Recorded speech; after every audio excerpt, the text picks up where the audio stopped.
Today's A Mediocre Time with Tom and Dan podcast is brought to you by Fairvilla Megastore. Yes, dildos for your holes. Stop saying that. Put it in your hole. No. Put it in your booty No, hole. come on.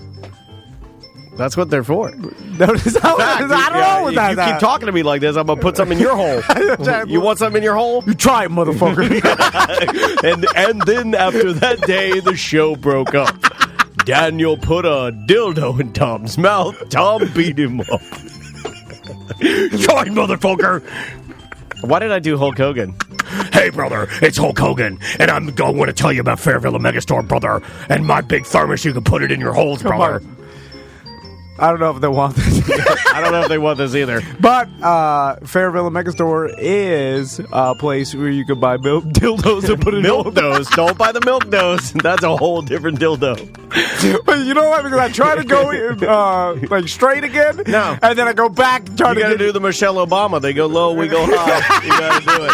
Fairvilla University is coming around again. We've talked about this before. They do educational seminars, and it's basically like a sex school that you can go to. They kind of help you to be more comfortable with your body, to kind of stop that whole like, this is uncomfortable, this is weird. It's not. Yeah. Everybody has sex. The Halloween edition called Play Outside the Bedroom, that will be going on October 24th. It's only $15 on Eventbrite. You can just search Fairvilla University Halloween edition, and you're going to get 15% off with your ticket purchase. So cool. right out of the gate, you're saving money. You have to be 18 plus to attend, but all the costumes, Halloween season. If you're going to buy a really high quality costume for a costume party or whatever, go by Fairvilla. They have, because here's the thing, you can go by one of these pop-up shops in strip malls. Pop-up shop. The pop-up shop. There's a pop-up shop. And just the quality's not going to be there. No. Fairvilla has, not to mention the staff. Yeah. They have like unbelievable quality costumes, and you can get different accessories and all the stuff, and you can keep them forever. It's not like a one-time I have a whole thing. Closet. It used to be a drawer. I said drawer the other ad we did, and Andrew was like, no. I got a whole closet filled with like these high-end costumes that Fairvilla has either given me or we've purchased. Also, if you're going to Fantasy Fest, the Key West location has all the masks and the body paints that you're going to need so you fit in and really have a good time. But tons of locations. Over on the Hideaway, coast. Over on the coast in Cocoa. On iDrive. Yep. And their Megastore on OBT. That's the big one. That's the beautiful one that we actually went out there, hung out for a little bit. But yeah, go see Deborah and Jackie and the whole gang there at Fairvilla, and sign up for that Fairvilla University October 24th. $15 on Eventbrite. It's called Play Outside the Bedroom. And now, check out the show. Live from the Streamline Mortgage Solutions studio, it's Orlando's own Tom and Dan.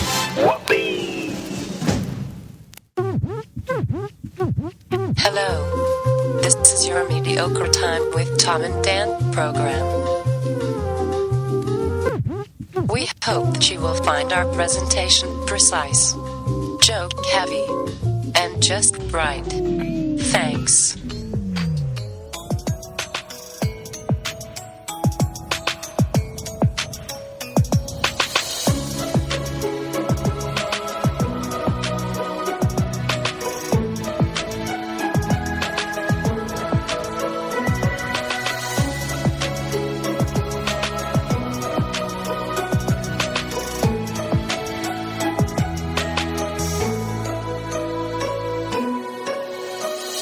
Show number 543. Hey. What's going on? How are you, my friend? Good. Happy Friday, everybody. It is a Friday free show of A Mediocre Time with Tom and Dan. I'm Dan. I'm Tom. This is show number, I have to go and I have to look at this. We've done so many of these now. 543. Samantha is back from vacation, but not in studio. She's picking her life up. You know how it is after vacation. You get in and... Especially driving. Do you guys do what I do? I clean my house before I go on vacation. We try, but... And then that way when I come back, my house is like pristine and perfect. Yeah. But Butler is sitting in Samantha's stead. Is that how you say it? In steed? Steed. And then joining us, and he'll be on news today, And it's always good to see this guy. We've known him for a very long time, since the origin of the show when we had to call him Samuel. Ladies and gentlemen, it's our friend Tuddle. Hey, what's up, guys? How's it going? Good, man. Good. Staying busy. So, It's good to be busy, you know? Yeah. And congrats on feeling better, buddy. We love you, and we're glad, we're glad you're moving and grooving. I've been through a lot. Yeah, of course. Yeah, of course. That's why we wanted to have you on for the news. We figured, I need to still pull some. No, it's fine. Listen, whatever. I mean, I found a couple. Yeah. I found a couple that I can do. It's completely fine. It's fine. It's we can always. We're just gonna fuck around. Yeah. So, congratulations on the 10 years, guys. Oh, thank you. Thank you very much. I so badly wanted to make it out to the party, but, going through a lot of personal things, I didn't feel like... Probably not a good place for you. No, and I've been, especially with not trying to drink, going out to bars and during a celebration. Not the best. But I got to tell you, though, it does not bother me to have people around me drinking. Like, the first 2 weeks was rough, physically getting off of it. Yeah. Everything after that was completely mental. Because when I was bored, I wanted to drink because that's what I was used to. Going home, and pounding some beers after the show. Yeah. It's when you're what's the saying? The idle hands or the devil's workshop. What were you going to say? That's what I want. It's like they always say, idle hands are the devil's cock block. Like, I don't know what you're going to say. I'm glad you bailed me You guys are really, you and Butler are really showing your stoniness. I wish Sam was here to see it. Butler had some fajitas from our good friend Juan. He made us fajitas. Yeah. And I think it's to help promote. He's got a food blog. It's Bisto and Blondie. I think that's what it's called. Yeah, I believe so. And Juan brought the food in, and then Butler took one piece of the pork or chicken and ate it, and he's like, "This tastes like a restaurant." You guys are fucking idiots. Just fucking idiots. I was talking with my wife. This tastes like a restaurant right here. My woo-wee. Fancy. I didn't even have to menu this. Real quick, before we start, let's plug some things. Yeah, we'll get this out of the way here. Right now, going on tonight, actually, Nightmare Before Christmas at Dr. Phillips. They did this last year. It's really cool. Basically, they show the movie with a live orchestra. Yeah. And so the whole score is played live while you watch Nightmare Before Christmas. It also sounds like extremely difficult to me. It sounds like something that you know what I mean? Like, there's a lot going on there. So go on Dr. Phil's website, get your tickets, bring your kids if you're a fan of Nightmare Before Christmas. I mean, just the facility of Dr. Phillips is worth going in there and having a really cool night. This is a super cool show. So check Nightmare it out. Before Christmas, Dr. Phillips tonight. Also, our documentary, we have, because of our 10-year anniversary, we thought that it'd be cool for a limited time. Not sure how long, but we lowered the price to our documentary on Amazon Prime. Yeah. So right now it's $2.99. That's for HD. Yeah, it's HD. Yeah. You can go $1.99 if you want to get standard definition. Yeah. So, and I'm okay with that because I don't think there's anything in our documentary that requires HD. In fact, do standard because my face is we're real so red. fat. The rotation. Tuddle, we're so fat. We're so fat in the movie. Well, we've lost weight.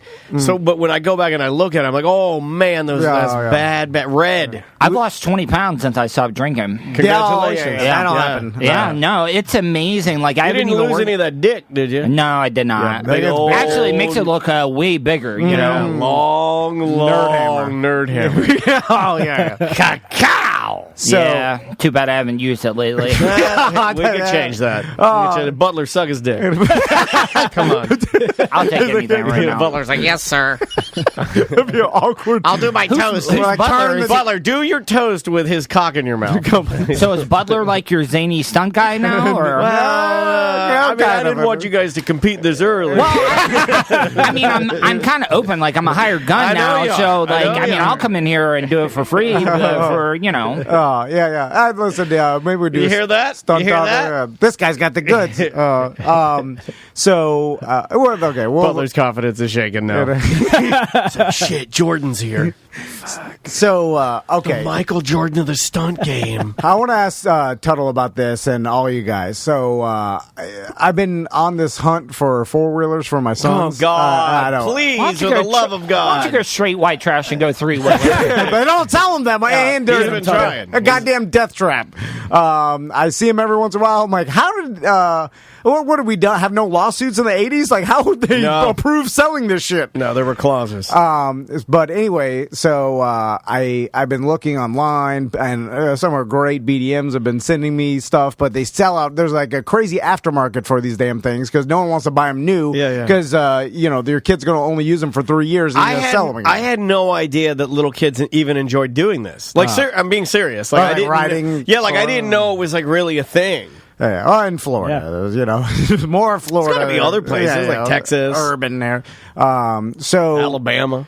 Didn't do it in Virginia. Georgia. Yeah. In Virginia, I learned to ride three-wheelers, so it's in the same, corridor, I feel like. You were just in the rich part, and your parents were British. They're not going to teach you how to ride four-wheelers. I learned how to sail. Sails up on the rusty boat, please. Florida, more four-wheeler. Brett's more sailing. Yeah. But so I've been like putting my feelers out there to find something. And then something popped up on Craigslist, which it's. You're still doing Craigslist? Well, I started with Facebook Marketplace. I'm looking at you and Butler right now. We've got maritime law and Miller time law. That's the difference. How have you not gotten murdered yet? Well, I'll bring this up. See, sometimes when you bring Tuddle in, you just pick up. Like, he's like family. He picks up right where he left. No, he knows. He knows that you've been doing these. The last one, in fact, he might have been there when we talked about the time that you were going to the German man's house to look at the hot tub, and you told me if I don't come back, this is the address I'm at. Are you pulling that shit again? I am, although only for my sons at this point. Nothing for myself. Okay. I've gotten out of that game, but well, you have a dirt bike, right? So you're good to go. Or do you need a four-wheeler? No. At this point, I'm like just looking because my dream scenario is having my sons ride around Croom Forest and me watching them, proud dad, drinking. You're not riding with them. You're drunk. And they're just performing their stunts. Yeah. Okay. So because I got a campsite right next to the kids track. Anyway, so that in my mind, I'm like, I have to achieve this. This is my dream. So I've been looking for another used four-wheeler. So I found one on Craigslist and right near my house. That's great. And because really, the only ones I've been finding are far away, like 200 miles away, and I was going to have to drive or pay someone to go out there and buy. Anyway, do you even have a truck to bring? He has a truck now. Things have been going good for me. It's been real good. He's got a Trump truck. Is it still like trash truck in the back? No, brand new. Well, it's not brand new. With Impossible Whopper bags. Or 2019. With dings all on the doors. Well, that I bought. That I did. After. Remember your old truck when you took it on the Daytona International Speedway and you had the trash tornado going on in the back? Yeah. And then all the oil littered all over the place. Well, all the oil fell to one side. It started smoking. We couldn't get it out of there. It was never the same after that ride. Yeah, it never went as fast. I think we fucked it up. Yeah. I was in that truck. Remember what was the name of the guy that ran? He was a party Robin animal. Bragg. Robin Bragg. Yeah. Yeah, whiskey big yacht. crazy. Yeah. That guy we would drive drunk with that guy all the time. Yeah. You used to total. You were telling me. Yeah. It was crazy, and we go on. Didn't you fuck Ross Franco? Yes, I did. Don't talk about that. Yeah, I did. On his boat or something. They were having a party, and he pulled out the nerd hammer and set it right down. The craziest sex I've ever had was with her. I don't know if we cut that out. No, why would you cut that out? I mean, not for your sake, but I don't know if anybody wants to. I'd watch it. I'd film it. It was like 3 hours of foreplay of her dressing up in outfits and making me take pictures of her. 3 hours? Well done. Yeah. What do you mean? Is that too much for you, little baby? No, she was like dressing up in like fucking like medieval dresses and shit like that. And it was crazy, and she was in the knife play too, and it was crazy. I like that. Tuddle saying this, I have no idea if this is true. So you've never lived until you've had a switchblade to a woman's neck while you're on top. Okay, he's going over the top. You knew this was going to happen. I didn't know. You knew it. You knew it. I was like, he's calmed down now. He's taking it easy. Crazier than ever. So no, you're fine. So anyway, I find this four-wheeler on Craigslist, and then I'm like, oh, perfect. I'm going to go buy this right now. So I get cash out. I was like $1,200. And then God almighty. I know that's how much for a kid's. That's expensive, man. And but if they're going to hold their value, then I guess. Right. Listen, and my wife is like, well, how do you know if this thing's stolen?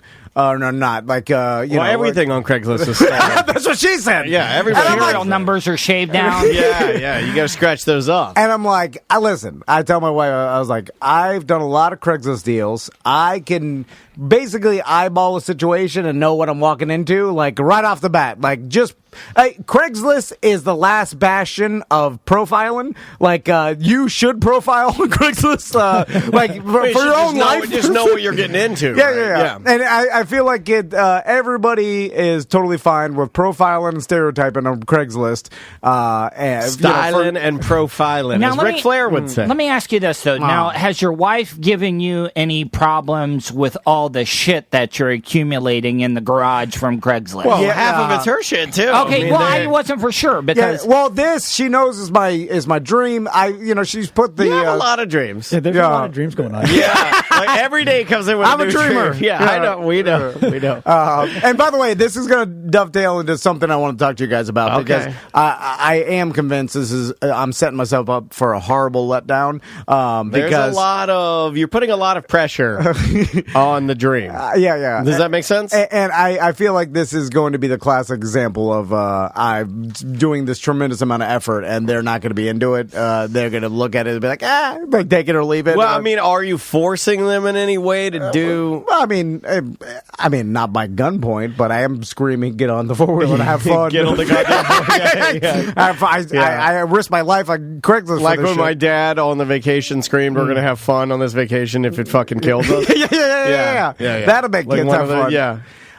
So I give my wife the address and I say, this is where I'll be dead if I don't come back.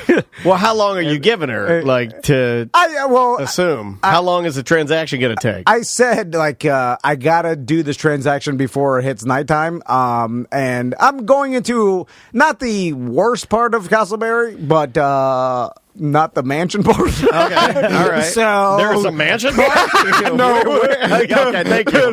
I was going to say, stop fucking lying. But you're just trying to make your neighborhood sound better.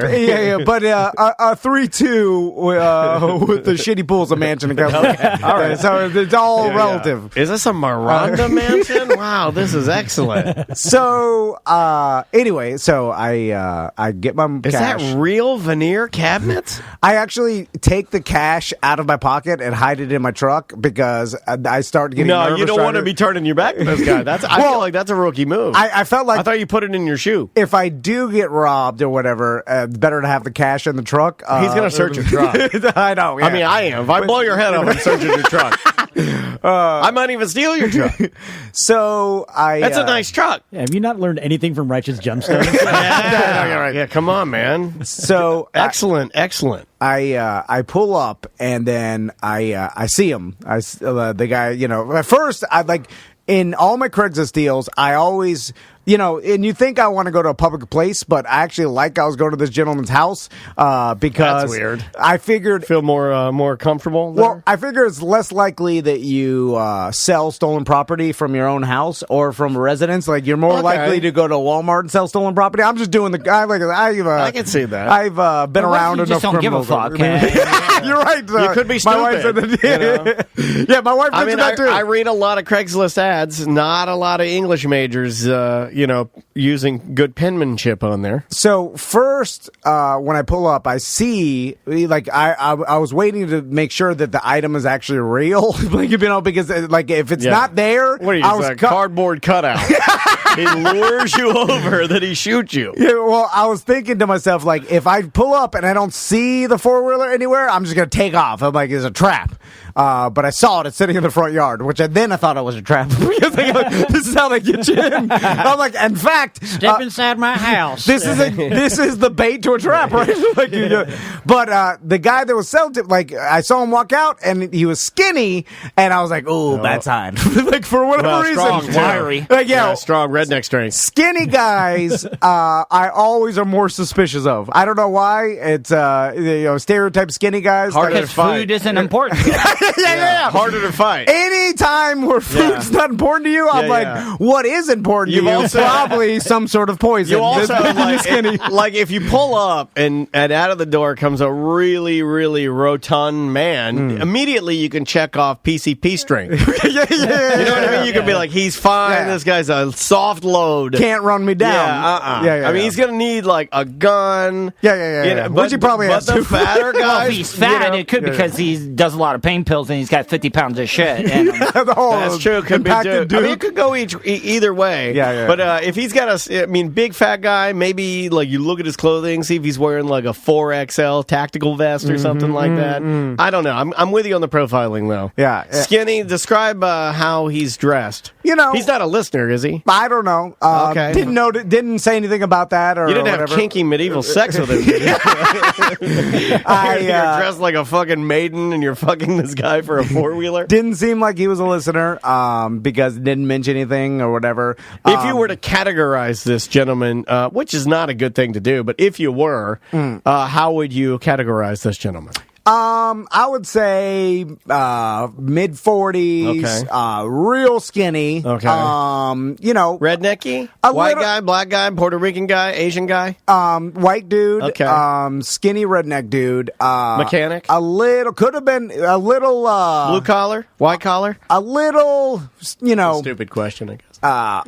He was constantly looking out. Okay, doing the dance. Which He's doing the dance? which didn't make me at all that comfortable. Also, immediately went into telling me how he wasn't scamming me, which is also a tell in my mind. Yeah. Like, he was like, come feel the exhaust. I didn't pre-start this. This thing is starting cold to show you that it works. He's like, feel the exhaust. So he's giving you a little bit of a hard sell. And I was like, I didn't ask for that. Like, I didn't even think of that. Why are you telling me this? Why are you telling me that this is not a scam? Yeah. But I wanted the item. I felt It's definitely not stolen because I used to be a cop. Here's my gun. Your gun is pointed right at you. Old German like Ruger, whatever it's whatever. called. I'm pretty sure that's not a police issued firearm. It's a Nazi You're gun. holding a wooden handled musket on me. yeah, did he pay you with Nazi gold? Exactly. So he starts immediately, like, it touches his exhaust pipe and hasn't pre-started. I was like, that's fine. Well, that exhaust pipe's awfully cold. So then, I've seen this porn before. Yeah. then he goes to start it and is like, he's like, man, this has never happened. He's putting the choke I back. swear to God, there's money on this card.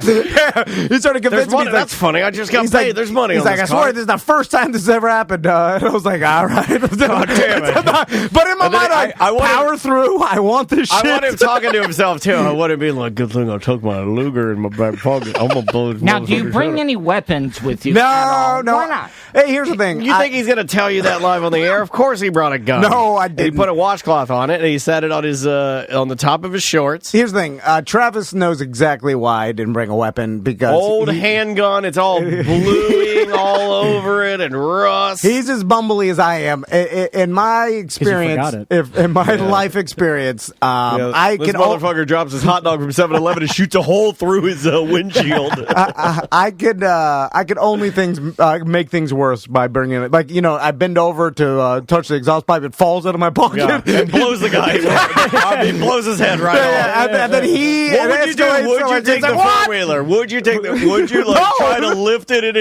What, do I go to jail for murdering murder robbery? That was an accident, and he's not going to use it now. Yeah, but you got to bring some type of protection, man. I know. How about a Rambo knife with a compass on the end of it? My whole thing is machete. I always got the trusty bear mace. If it turns into a robbery situation, I'm like, here's my money. At least put a steak knife in your bra. But guys, I'm not gonna die for $1,200, and I'm playing the odds that he probably won't kill me for $1,200. But now we've seen your face. Yeah. You're right. Like, and you know where I live. Like, why did we do this in the Walmart parking lot? Anyway, I there's a lot of tells that have gone wrong at this point. And then the third one was when I told him, I was like, is the gas on? And then he's like, oh, yeah. And then he put the gas on. Then it started up, which told me that I'm like, how long has this guy had this thing? My kids have been riding this for years. Really say, I hate to see it go. I call her old Betty. And you're like, wait a minute. You didn't know where the gas was. Yeah. So then... You're really going to love this hoverboard. Sir, it's a four-wheeler. four-wheeler. Then he gets on it to show me how it rides and takes off down the street. It's for babies, right? Yeah. He's tall, too, so his looks knees... like a praying mantis on a roller skate. What kind of horsepower are we talking about? It's a 50cc Polaris Outlaw. So he's got the money. He's riding around like the... Which, by the way, is... No, I didn't give him the money yet. It's the same CCs that are in my scooter, right? So it'll go. Yeah, but it's for kids, apparently, or younger humans. So he takes off. Does it blow a cigarette out of his mouth or anything? No, he just takes off, but he drives way further than I'm like, I don't need to know, basically, if I'm going to run this thing about 20 miles, I'll be right back. He took off to the end of the street and disappeared. Yeah! And then I was left standing there. I wanted to go fast, too. I was like, is this the drop? I started thinking, I was like, where the other guys are going to come out and get me. So I started backing up towards that is a good idea. That's a great fucking idea. He gets on the thing, right? He takes off, and then you're like watching him leave, and then behind you fucking the whole house is empty. Yeah. You're fucked. All I can imagine my wife saying when I'm dead is, I told that motherfucker not to do this. Bring the four-wheeler guy, and I want to butt fuck. Then all for your son's four-wheeler. Is that your dream, to get butt fucked for a four-wheeler? Is that your dream? I don't know if that's a thing that people want. Well, there's at least one guy out there that's like, you know what? I wish I could get butt fucked and then get a four-wheeler for my sons. So he comes back, and how long was he gone for? Solid 5 minutes? Too long. Yeah. It was a weird scenario. Which Where are you standing? In his driveway? Yeah, in the street. And I parked across the street for getaway purposes. And is your truck locked or unlocked? Well, I unlocked it for running, so you can get out. No, never leave it running. They'll just break the window, jump in, and go. So he eventually came back, and beyond all my... Sorry, I went really, really far. These pain pills got me fucking ride happy. I was skeptical. All the tells were there. And, but it ran good, right? Yeah, right. And then I was like, fuck it. And then I bought it. And then he had a... Would you pay $1,200? Hard time getting it in the back of my truck because it gives... plus he's the rail thin. So then I got it put in my car or the garage, and I'll never check the VIN number. Hopefully I'll you can't check because they're gone. Cross my finger scenario. What's that? I don't know, but anyway, this leads me to my topic. So, what's the chances that my sons actually like doing this shit and enjoy it? DNA. And, yeah, you say that, but I That's feel what like I was gonna say. I told him this yesterday. I was being dead serious. I was out to dinner with my family when he texted me, and he sent a picture of the boys sitting on their four-wheelers like side by side, and Max had the right idea. He had like vampire teeth in. I thought that was an excellent touch. And then you said, I can't wait for them to tell me they hate this, so my dreams are crushed. And I was like, nah, man, you're their hero. Like, they're going to want to do what you want to do. So if you want to ride, then they're probably going to want to emulate Daddy. You say that, but there's been lots of examples of dads trying to get their sons to do something that they want to do. And I was going to ask you, Tuddle, did your dad ever do that to you? Yeah, he did. He did a lot. Hunting was one of the things he was into. And did you ever go with him? Yes, I did. And it was one of the most embarrassing things. My dad, I embarrassed him. It was me and a bunch of his buddies. buddies, and I had a deer right in my sight and could not pull the trigger on it, and got called the fucking pussy F-word for gays right in front of all of his buddies, and it was the most embarrassing So thing. you're holding a gun. Yeah, shotgun. The deer's there. Yeah. And they're, your dad is whispering in your ear, pull the trigger, you pussy F-word. Yeah. That's, I can't see me doing that to Tommy or Max when they're sitting him on the four-wheeler and whispering that into their ear. It's a different time. It was the 80s. But yeah, no, it was. I did embarrass him, and he was kind of upset about it at the time. Did he do that move where he rips the gun out of your hand and then he kills the deer? No, it's already gone. Oh, okay. Missed a chance. Then his friends are. And he took off his belt and beat me with the belt. No, come on. Yeah. Didn't he also? I'm gonna whip your dick into a pussy, you pussy. He wanted you to go into the construction business. Yeah. Right? Welding. That was one of the things that You're a good welder. Yeah, too. I was a great welder, but it was just. It just was not my thing, man. Being out there in the summertime was the worst. Well, I don't think anybody who's a welder is like. But some people like, love this it, is though. my thing. It's like, this is my goddamn job. I'm gonna be a rock star welder. It's like, I know how to weld. It's my job. I get paid good money, and then I go home. But it's hard. I am not a good welder. Yeah. But I am very bad. The thing is like, you would want to get certain welding jobs. Like if you were welding the deck, you could actually do drugs up on top of the roof when nobody was looking. Yeah, so people would spark up a joint and sit there and weld. And I do feel like welding would be fun high or on any type of drug. Yeah. Unless you forget to put your mask on. I mean, like fucking coloring. You're like, now I got a little bright dot forever. like coloring is fun when you're high. I can only imagine that welding is really fun. Like we had these guys, these journeymen that would come in. These old guys from Alabama came in, and they would weld without even mask on. They would just put like suntan lotion on their face. They would sit there and look right at What's it. their eyes, and though? burn their eyes out. But before lunch, they couldn't weld a straight line because they were shaking because they needed their beers. And after lunch, they could get way more work done because they would go up to the bar and take down an 8-pack, and then come back and weld straight line. That seems like a better life.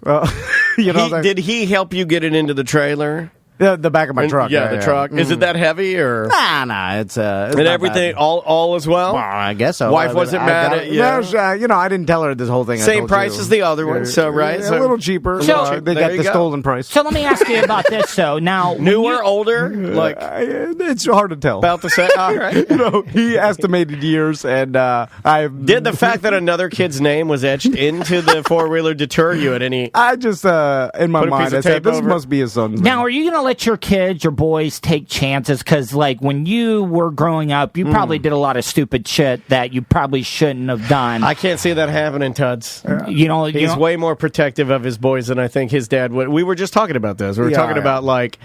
Well, I mean, you have a theory, and you and I were kind of pontificating about this theory of, like, when our dads wanted us to do the things that they did. Like, for my dad, it would be like Harleys, right? And of course, he wanted me to ride Harleys with him. And I did.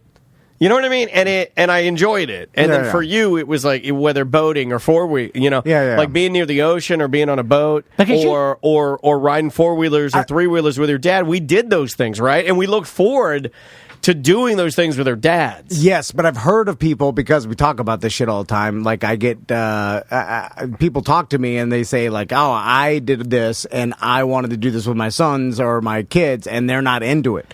And, now, what about our good friend Justin from Cigar City Brewery? Yeah. I know his boy, I want to say a year and a half ago or 2 years ago, ended up getting, was it a dirt bike? Yeah, four-wheeler, yeah, I think so. Yeah, he did the same thing. I thought his was a single because he ran it into a fence. I saw the video from like Christmas. Oh, yeah, remember that? Yeah. Is he into it? Because I don't see any videos of him.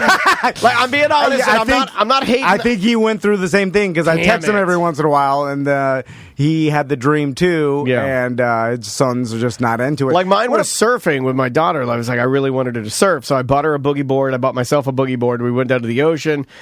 Not really. I mean, she did it. Well, she's so young. She is young, but she did it because I wanted to do it. We rode some waves off of like a sandbar, but I could tell all she wanted to do is to go back and be with her mom on the beach and make sandcastles. And I'm like, fuck, I want to do that. I want to be out here. I want to ride some waves with you, you know? What about baseball?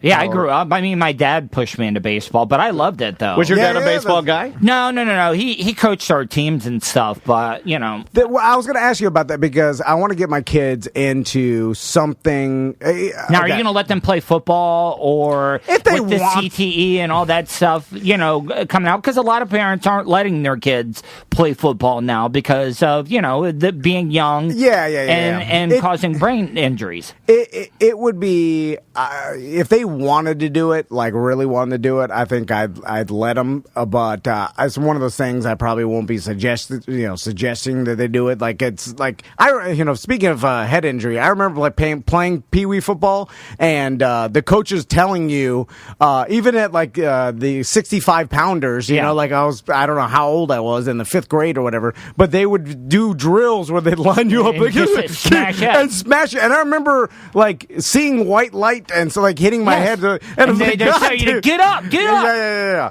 And playing the ant piles and shit. Like I said, different time in the 80s. But I do feel like I never yell at my sons, and especially like Tommy. So anytime I do raise my voice a little bit, he's very affected by it. Well, how do you raise your voice? Because I don't think I've ever heard you raise your voice. I know. I don't think I've only heard you raise your voice in anger one time. Yeah. And that was on the camping trip when you yelled at those guys, and I believe your insult was, well, I hope you have a horrible camping trip.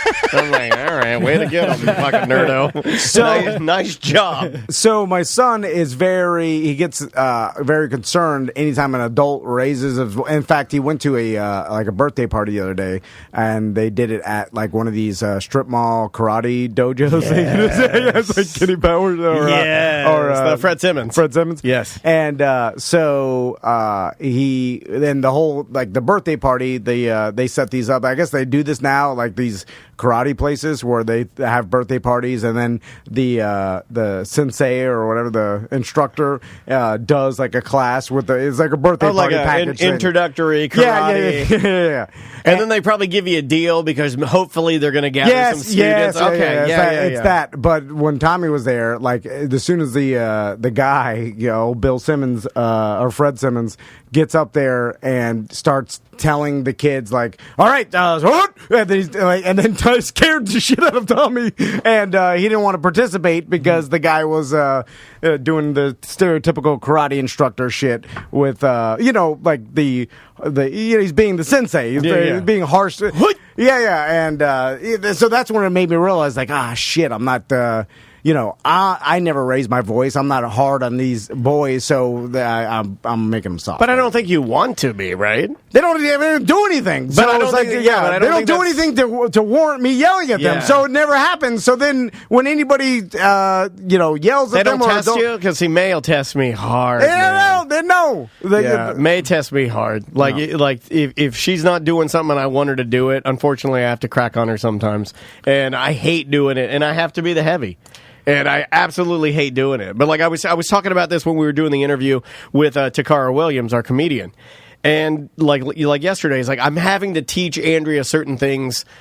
And I don't want that to sound disrespectful. Like, Andrea's an amazing mom, but sometimes we call them allowances. The allowances that she gives to me are more than should be. Like, I kind of let Maisie just kind of do her thing, and it's my way or the highway. I don't know if that's right or not, but I mean, I just kind of stick to it. Like I don't really have a high level. I'm not screaming at her, but I don't have a high level of tolerance. If you're not doing what I'm saying, there's probably going to be some sort of consequence for that, But what if they, my kids are pretty well behaved, so there's no. Yeah, you're really well behaved. But they don't, but that's the problem. So then there's no situations where I yell at them, so then they're never used to being yelled at. Then it causes them to be, super sensitive to anybody yelling at them, and I don't want them to grow up fearing, being disciplined. I think they're going to be how they're going to be. I know. Like I don't. Who does the discipline in your house? No, my wife. I'm a pushover. We saw a little bit of that. Mac didn't want to go there. I'm like, all right, fine, just do what you want. You're in charge. Yeah, we saw a little bit of that earlier today, and I was surprised because I've seen you be not rougher, but I've seen you be more authoritative with him. But this time you were just like, because you like physically you picked him up, and you were carrying him, and he was not having it. You like put him back, and you're like, all right, well I'll be in here. Yeah. Well, at this point, I'm like, well, I'm picking the path of least resistance. I'm like, I got you. Are we going to start crying in the office or whatever? Just sit on the couch. Who gives a shit? All right, let's take a quick break. Let's do it. And when we get back, I believe Tuddles has some stories we'll talk about. Yes. Butler actually gave me some stories, too, that Butler. I wanted to mention. And because... Butler's the funniest, man. Like, some of the things you do, like... And you're older than Tom, right? Yeah. Yes, I mean, no, I'm not trying to say that to blow up your spot, but like to me, I'm fine. just like, oh my God, what the fuck is this guy doing? We got new music. This is a UK band. They're really, really quirky and weird. The name of the band is Feet, and the name of the album that they just released, this is their debut album. It's called What's Inside Is More Than Just Ham. That's the name of the album. And the song you're going to hear is called Add Blue. Tell me if you recognize what this sounds like. Yeah, right? I think they're making fun of that. So enjoy this, and we'll be right back with more on Mediocre Time with Tom and Dan. 1-844-TOMNDAN if you want to give us a call.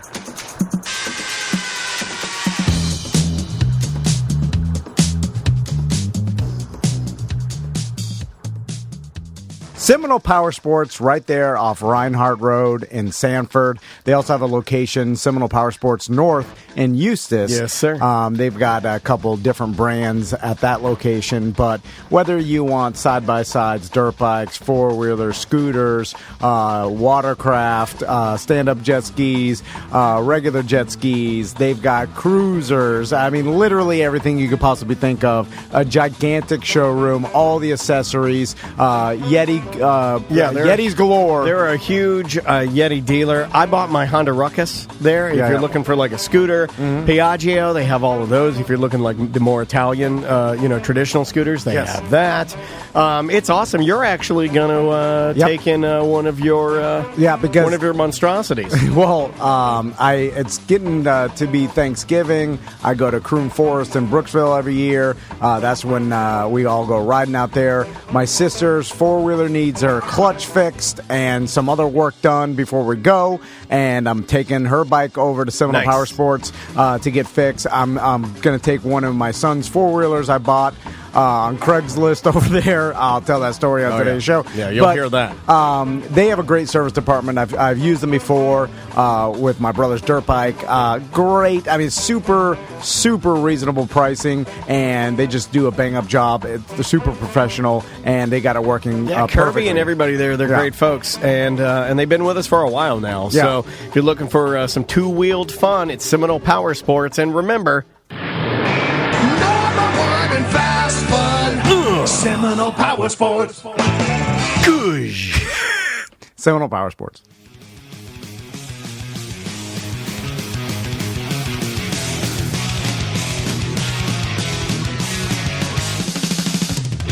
There you go. Brand new Lagwagon off of their brand new album entitled Railer. You heard Dangerous Animal. Welcome back to A Mediocre Time with Tom and Dan. I am Dan. I'm Tom. I heard that album was good as hell. Oh, yeah. It's really good. You know, they did thank you, Tactical Hat. That's super nice of you. Appreciate the cheer. It's weird. They worked on this album like it was like in a faster duration. Yeah. So like their last album that came out in 2014, I loved it. It was called Hang. It's one of my favorites, but it's really well put together and produced. This is a little more rough around the edges, and like you can tell that it's not quite as cohesive. So it has that same energy level of like back in the day when they were starting out. Yeah. These guys have been doing it for fucking 30 years. I know. Like when you think about it, and I personally believe, and I think Tony Rage agrees with me. I think Lagwagon is one of those bands. I can't necessarily say the same for NoFX because their last couple albums have been. I really like Coaster. I think that's a phenomenal album. Yeah. But Lagwagon's one of those bands I think it's just gotten better. Mm-hmm. Like it seems like that Joey Cape has no end to like how good songwriting. Yeah, I mean, he's just even his acoustic stuff is really, really good. But anyway, check out that album. One of my pick of the week suggestions. Awesome. Real quick, we got a little meetup going on at Porky's Barbecue next Friday, October 25th.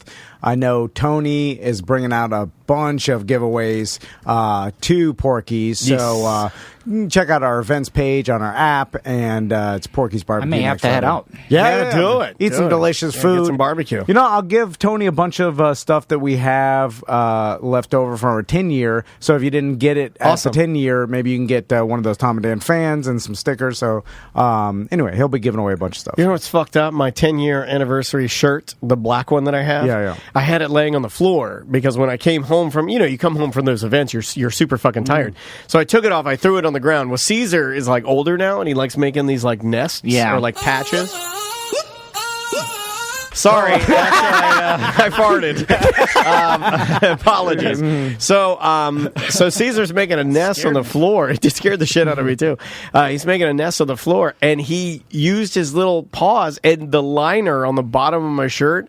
He tore all the string out of it, so he fucking ruined my shirt. Oh, really? Yeah, like he clawed at it, like making a patch, and he like ripped the whole bottom hem. Oh, that sucks. Those Yeah, sold out I know too, they're man. gone, and I'm like, I was mad as fuck. I'm like, you ruined. Thankfully, I still have the red one, but I was like, God damn it! But what if he ended your story with? Then I stomped him to death. Oh my god! I'm like, God, shit! Don't put that. Then I picked up a dictionary and I whacked him flat.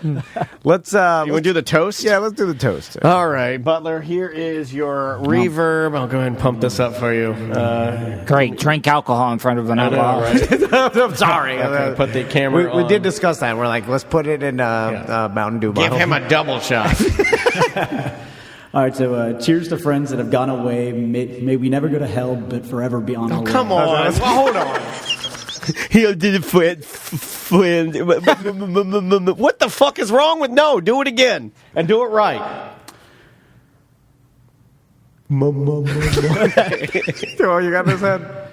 Cheers to friends that have gone away. May we never go to hell, but forever be on our way. Rock and roll 90210. There it is. Okay, let me get my shot here. Okay. Butler's been spooked by the backlash. Oh, what is that? Cool. That's Jameson. That's some good old Jameson right there. May we always. God is great. God is good. Let us thank Him. All right, you want to do some news? Yeah, let's do it. I don't really have a theme song for Tudd, so let's use this one. It's the ethereal song. Tuddle's News, brought to you by KDK Accountancy Corporation. Yes. He's our accountant, Bernie, and he handles this business accounting, all of our personal accounting, and he's a financial advisor. So if you want a two-in-one for your finances, use KDK Accountancy Corporation, OrlandoCPA.net. Great for small businesses. Great for if you have IRS problems, because he can handle it all. Yes. And very trustworthy, and we've been using it for years now, and it's one of the best things we've done for our business. All right.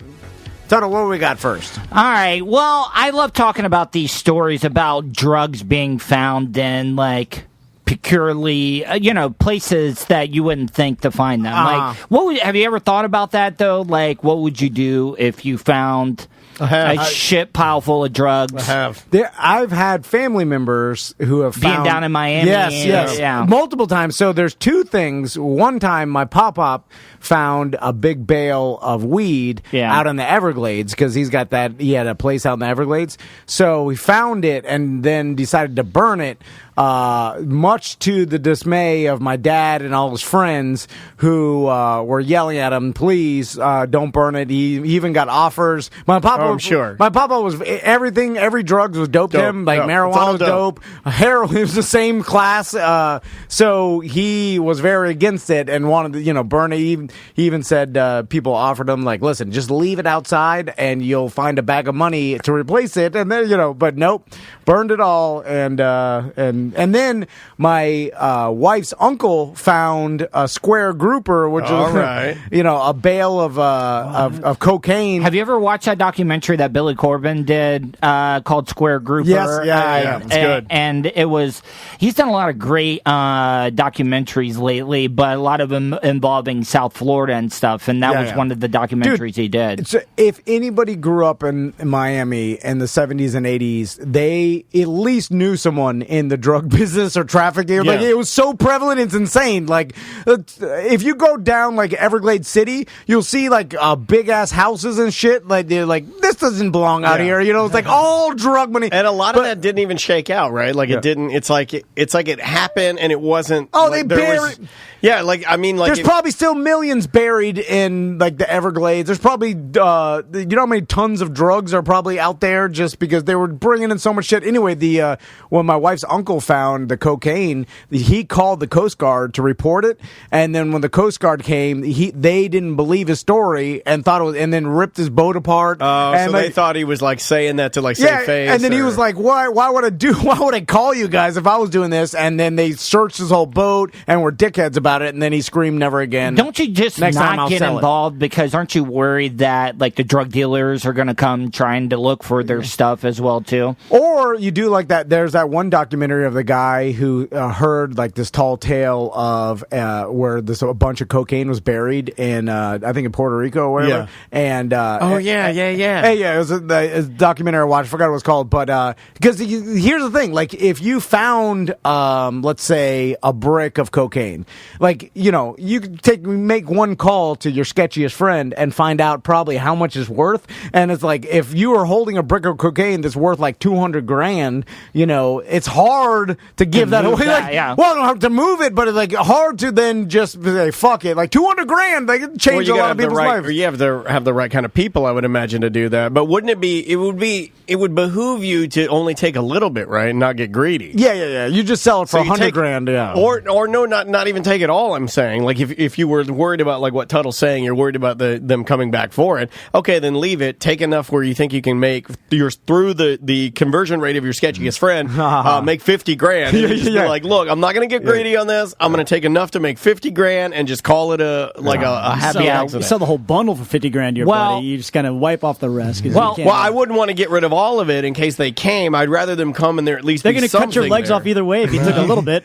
Well, in this story, nearly 50 pounds of cocaine were found stashed in boxes of oranges in Port Everglades. The boxes arrived from the Dominican Republic over the weekend. U.S. Customs and Border Protection offers working at the port there was something off. They examined the containers, and the canines alerted to it. So they were shipping the drugs in through oranges. You know, the other one was Haribo's. Do you see that one? The lady, gummies? No, this not Haribo, not Haribo's, but the lady was fashioning little bags of heroin. Oh yeah, she was putting them in. Yeah, she was putting them in Haribo's and then putting them in her hair, and then just no big deal because they're not, they're not going to be sniffing your hair. Yeah, they seized nearly a total of 46.5 pounds of cocaine. Dude, I've heard that these drug smugglers will intentionally wrap themselves out to get caught in a shipment because they know that if they find a big a shipment of cocaine or whatever, then they're kind of distracted by that one and then the sub goes by and then they just start flood the market. They're go. Yeah, so they'll literally so they'll offer up so you could make a package. Tell them themselves it's not your best shit. You could cut it with something, right, to bring the value down. Yeah, and then when they do the big bust, then they're all proud of themselves, and all the border agents, they take the picture. They always do they're holding the AK and they're 1 foot on bales of. They lay all the guns out. Yeah. And they're like, look what we got. Meanwhile, while they're busy doing all this shit, that's when all the other shit is being smuggled in. Fucking planes coming through. I like how we believe we got it. We got all the cocaine now. It's in the oranges and meanwhile, I'm sure every port has tons and tons of it being smuggled. Now, have you ever seen these homemade subs that they make? I have. Oh yeah. We talked to Jive Turkey on our Twitch feed about these guys and the fact that they'll get all these old Soviet stuff. Yeah, and they can't even really go under the water. No, they're right on the. It's like the Monitor top. and Merrimack. Yeah, they sit right on top of the water. Yeah, and I'm surprised they don't have. I'm surprised nobody with enough money has actually just purchased a brand new sub. Because you can buy them. Drug dealers got enough money. Well, the problem is... And you got a paper trail. Yeah. Anybody selling like a sub that is actually working and stuff, like I'm sure they have to have some sort of documentation. The bill of sale will give you away, Yeah, it's not the Craigslist deal. Like submarine. Like, do you have a title? Nope. All right, no problem. But submarine is one of it's one of the only vehicles where it's so specialized that they're hard to get, right? You can get planes, you can get helicopters. Yeah, you would think so. You can get a fucking one wheel. Remember, tanks were hard to get. Tanks are hard to get too. I put it in the same category. I mean, I guess there is no recreational use for submarines, even though they do have those. Who would have thought weapons of war would have been harder to get? You know what I said was cool, but I'm going to rescind that and say it's not cool. Is the fucking dolphin jumping submarine? That's fucking stupid.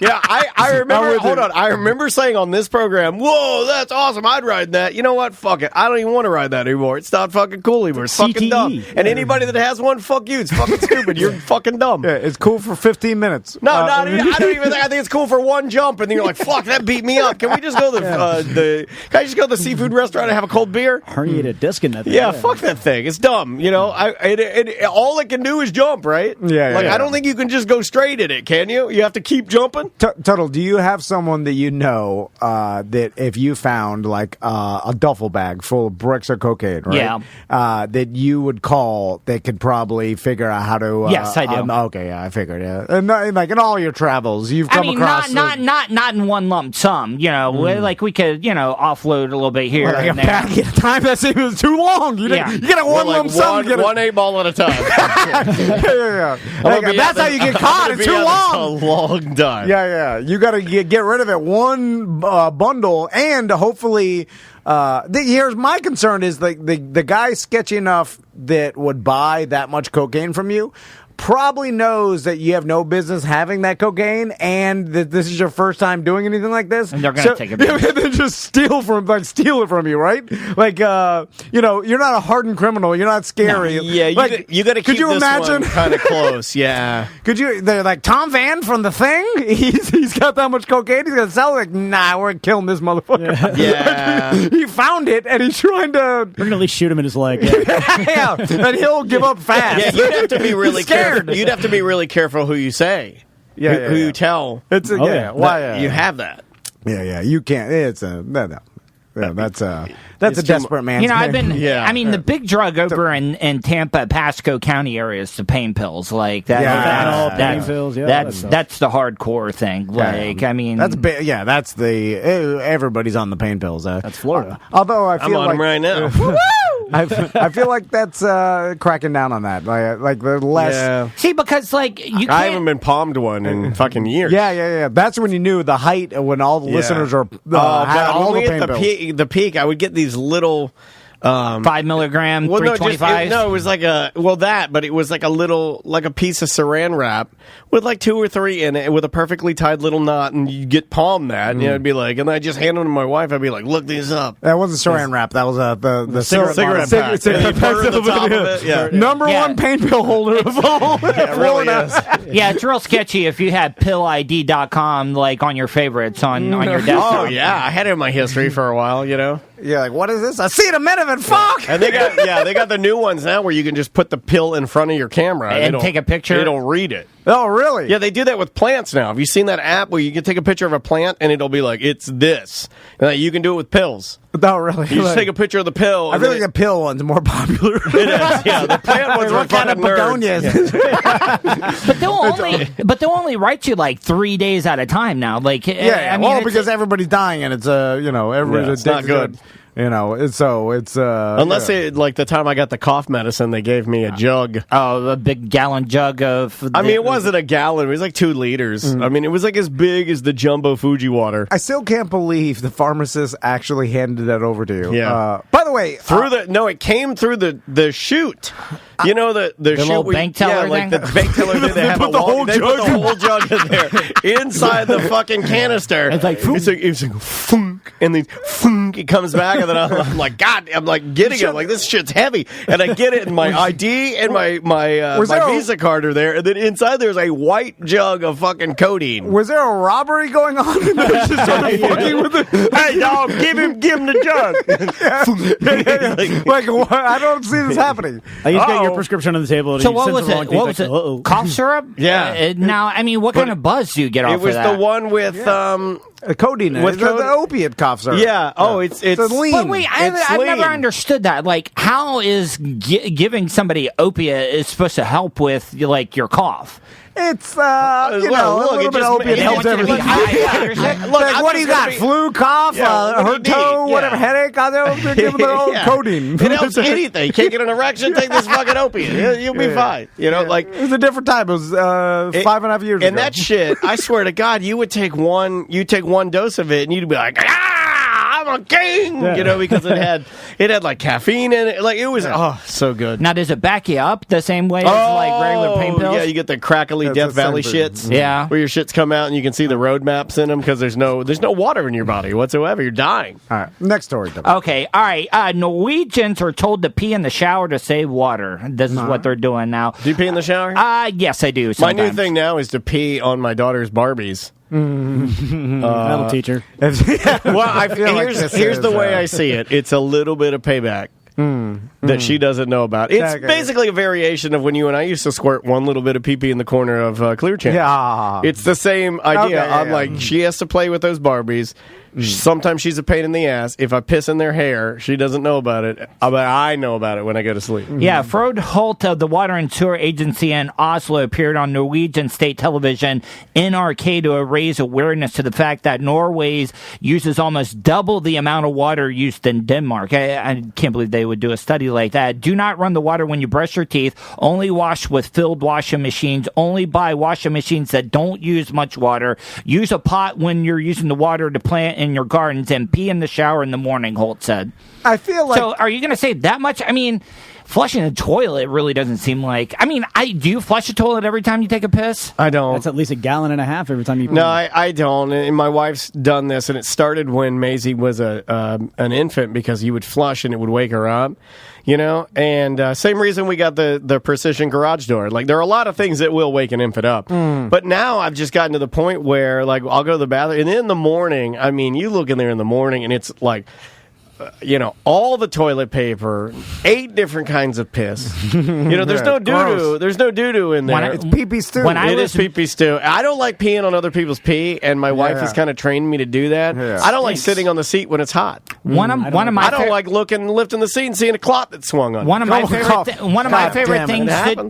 favorite things to do when I was married, I would go into the bathroom after my wife, and she would be on her period, and I would try to break apart the blood clots. My urine stream. God damn it. And it was just like a little game, because when they explode... Potty shots. Yeah. So it's like the Saddam Hussein toilet paper. It's no different than that. Try to pee a hole in his face. Yeah, blood clot in the toilet. It's, Now, I have to bring something up. I wasn't going to bring it up, but since we've gone to this area of the show, somebody's taking deuces in the bathroom, flushing, and then leaving a little nugget in the bottom. Who was it? I don't know. Somebody's not double flushing, and I think it's Butler. I double and triple flush. I waste all the water. There was a nugget in the bottom, and I peed in it, and when I flushed, it exploded, and I saw the explosion. Was it today? Yeah, it was today. I did not poop today. Who pooped? That wasn't me. It was you. You mother. You know what? That's your last beer. Pack your shit. You can get the fuck out of here. You got some balls. You go, like, I'd be too nervous. Like, I go to my favorite podcast studio. The last thing I'm doing is shitting in it. Like, really? This guy's got the fucking confidence. He don't give a fuck. I know. Like, that's. I don't have enough confidence to shit in like new places. That, especially like, I'm gonna come in and watch my show. This is great. Yeah. Like, if I had to shit, I'd be like, hold it, walk to public, something. Nope, this motherfucker's like, a shit right there, leave the nugget. One flush, won't even care. Yeah. And it's a little lighter than it should be. You might want to check your pancreas. Yeah. He's got the sweet beans. I thought Tom was in there. Yeah, I thought it was Tom too. You have a sweet smell. God damn it, Tom got him. Yeah, you have a sweet. You're obviously an alcoholic because your shit smell like sweet beans. Also, do you think it's like Norway, Sweden is like they're so green and they're so like efficient efficient when it comes to recycling and hiding money, renewable energy, and so. Do you think they got to a point where they just need things to be like? Do they really have like a water crisis, or are they just trying to tell people to save water? I think they're probably just being proactive, right? Because every time my wife, mentions to me about recycling, which we recycle at home and all stuff. Yeah, but isn't that horseshit? Doesn't most of that go in the landfill anyway? I don't know. Because that's why I don't recycle anymore. I just burn my trash. Where do you burn it? Of course, my neighbor's yard.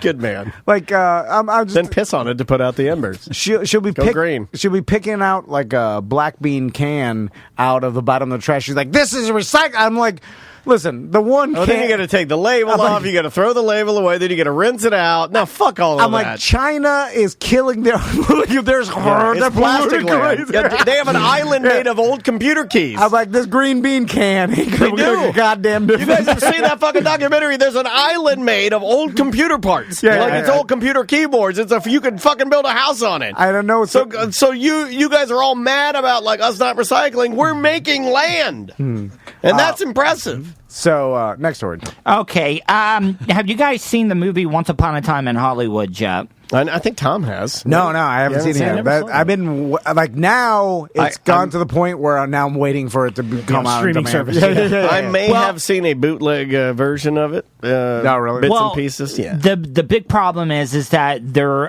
not going to be releasing it in China now over the way that Bruce Lee was portrayed in the movie, being this egotistical guy. Even Bruce Lee's family's pissed as fuck about that. Really? I didn't know. Yeah, because in the movie,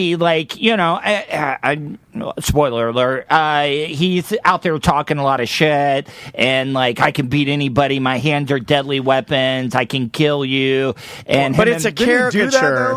Well, maybe a little bit, but I they think made him look like a real kind of a dickhead. A dickhead. Oh, okay. And Brad he wasn't that way. No. He was very modest. Well, did they call him Bruce Lee? Or he was Bruce Lee. But again, you got to understand, it's a caricature. It'd be like, it's no different than any other movie where you have a character that's supposed to portray somebody of real life, and it's just maybe an exaggerated or characterized version of that. And I think that's kind of Quentin Tarantino's argument. But the Lee family was like really, really fucking mad about this. Yeah, the way they made him look. And I'm kind of like, well, don't you? Well, again, not my family. It's not my dad. Yeah. If somebody put a version, don't I kind of do it on the show? Yeah, my dad wasn't as grandiose, and the way that he talks was similar to that, but I pump it up. So, in effect, I'm kind of Bruce Leeing it, aren't I? Yeah. So, I guess my mom could be mad about that, but she laughs at it because she has a good sense of humor and understands that I am exaggerating the idea of what my dad used to be. Like, he wasn't always yelling, "God damn it!" The things that came out of his mouth were very rarely, even pseudo of that time racist or anything. But we exaggerate those. Yeah, you do it with your dad. Oh yeah. And family members. If you're doing a caricature of a real life human being, can you get in trouble or get sued?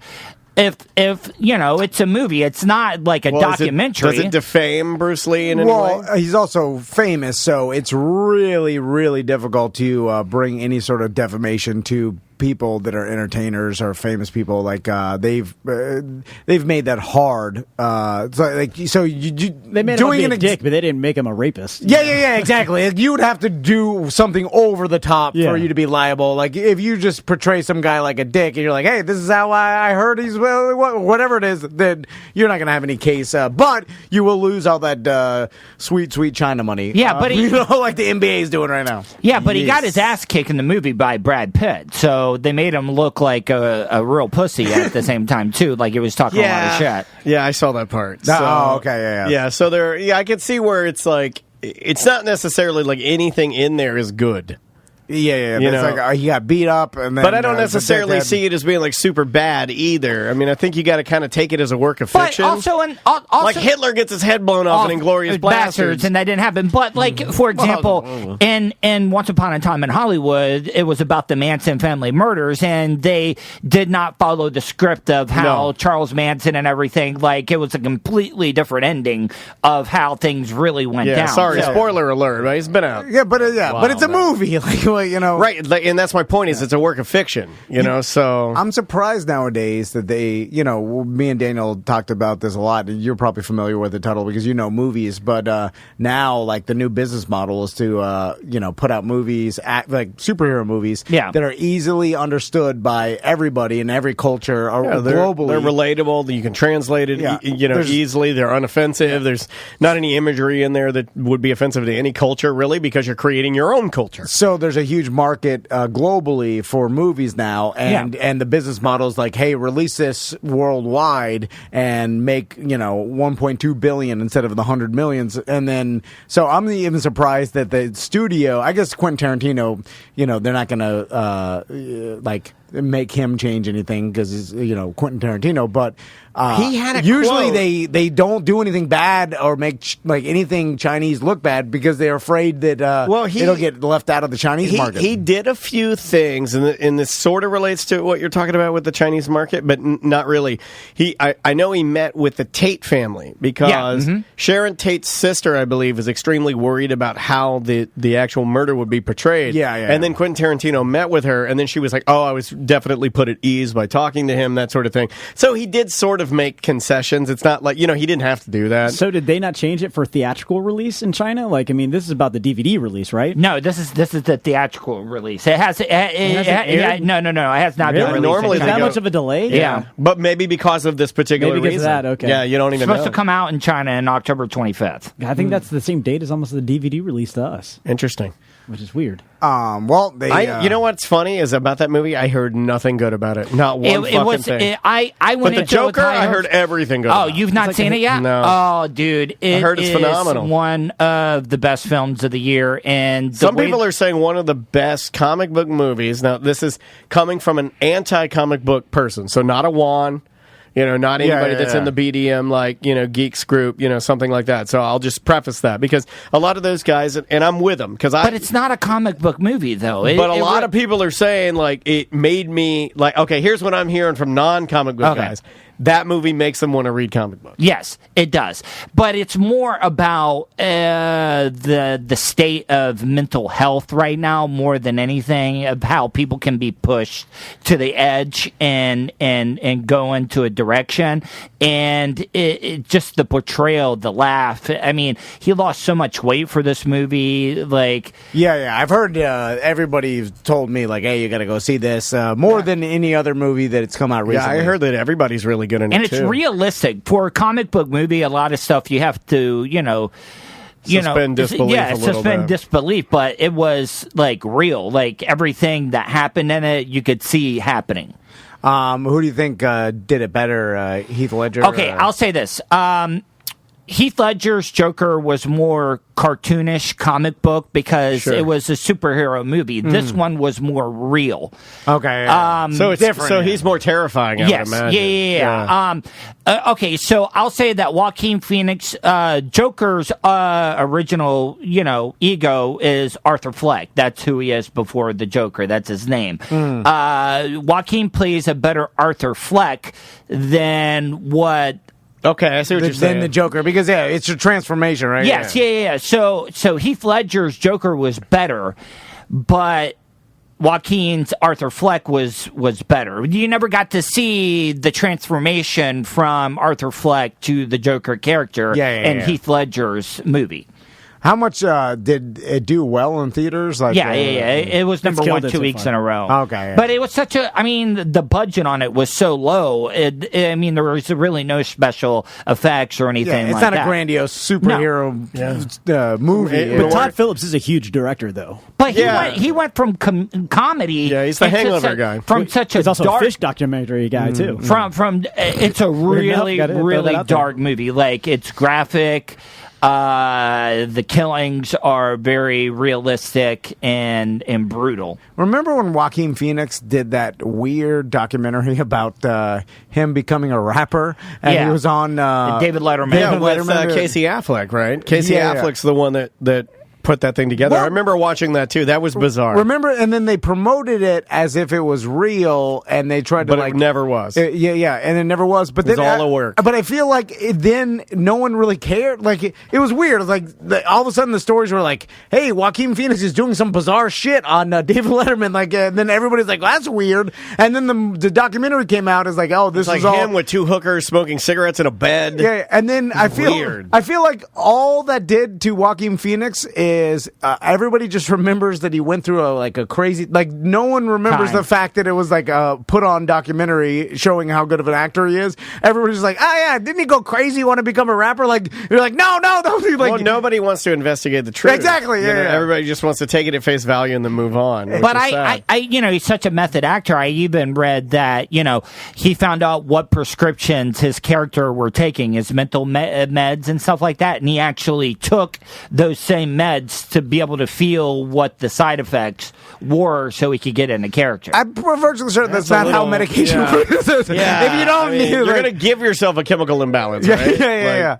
That's crazy. Also, if you're a really good actor, do you have to take the medication? Like, it was like, maybe if you want it to be easier. Yeah, you could read the side effects and be like, okay, I'm gonna, my eyes are gonna twitch. I'm like, Yeah. It's like, I got you. It's like method acting. No, Tom. Just act like you're on the medication. You don't have to take it. This is probably not good. Maybe it's easier though. You take the medication and then you're like, oh, I'm really acting great. And while we're on movies, I went and saw Zombieland 2 last night. Oh, and it was very disappointing compared to the first one. They waited way too long. Anytime there's like 5 years. No, it was 10. Are we zombied out? God. I mean, this should be the nail in the proverbial zombie coffin, right? I don't think we're zombied out. I'm out of it, man. I just Walking Dead, then the other one that was like Walking Dead on boats. Mm-hmm. The premise of zombies is Carl fucking sucks. Yeah, Walking Dead got fucked out, but the Zombieland 2, when I watched the trailers, I was excited. I've been excited. I like Zombieland 1. Is there nudity in it? Yeah, there is. Oh, okay. Yeah, like better than the first one. Zombie titties. Yeah. I don't want to see zombie titties. It seems like you tried too hard. You got what is it, Luke Wilson in there? Yeah. But it was same. It was the same jokes in the first one, but they had a lot of callbacks to the first movie, and it was like the Scream's payday, right? Everybody's just like, all right, we want to make a couple million, all right, let's go. And they waited. Is there an ending at all that, without giving it away? And I know you won't, because I know you covet that sort of thing. But is the ending at all anything where it left it open for another one? Yes, yeah. See, that's unfortunate. Mm-hmm. Well, the first one, though, I remember being completely enamored with the first one. Like, I remember thinking, shit, maybe this is one of the amazing. greatest cameos ever in a movie of all time. Yeah. And even now, I don't even like talking about it because I know there's some people that haven't seen it. But yeah, if you haven't seen you would have to say that's one of the best cameo appearance. Well, I didn't hear anything about it beforehand, and so then when it happened, it blew my mind. Yeah. And I always like it. I like going into movies like that. Like, I went into the Sixth Sense, without ever knowing anything about it. I went with Jeff Howe, our friend Jeff Howe. Jeff invited me to go. I went with Jeff Howe and Jim Colbert. And I remember hearing the story. And I went, and I'm like, I don't even know what's happening. It literally melted my face. Is that when you guys had beer bottles and one rolled down the thing and it hit every chair on the way down going ding, ding, ding? It could have been. Two old men and a baby. Yeah. You motherfucker. Now, you want to know another movie that I went into completely not knowing anything about, and it took a big turn, was the movie Dusk Till Dawn. I love that movie. Like, I thought it was this big gangster movie, like a heist, and they kidnapped, and the next thing I was like, fucking Selma Hayek's turning into a vampire and fucking biting somebody's head off. Doesn't hold up, by the way. Rewatch that, Cheech Marin, and when he's like, look at that pussy! We got apple pie pussy! It's nothing. I am finding that nothing holds up, and I'm disappointed by everything, so that's why I only watch QVC and Live PD. I only watch shows that have initials. And QVC, Live PD, and now I'm watching, like last night, you want to know what I watched? And I know this just drives you crazy. I watched A Down Home Christmas with David Venable on QVC. What is that? And he was outlining all the new Christmas decoration products that are on the market.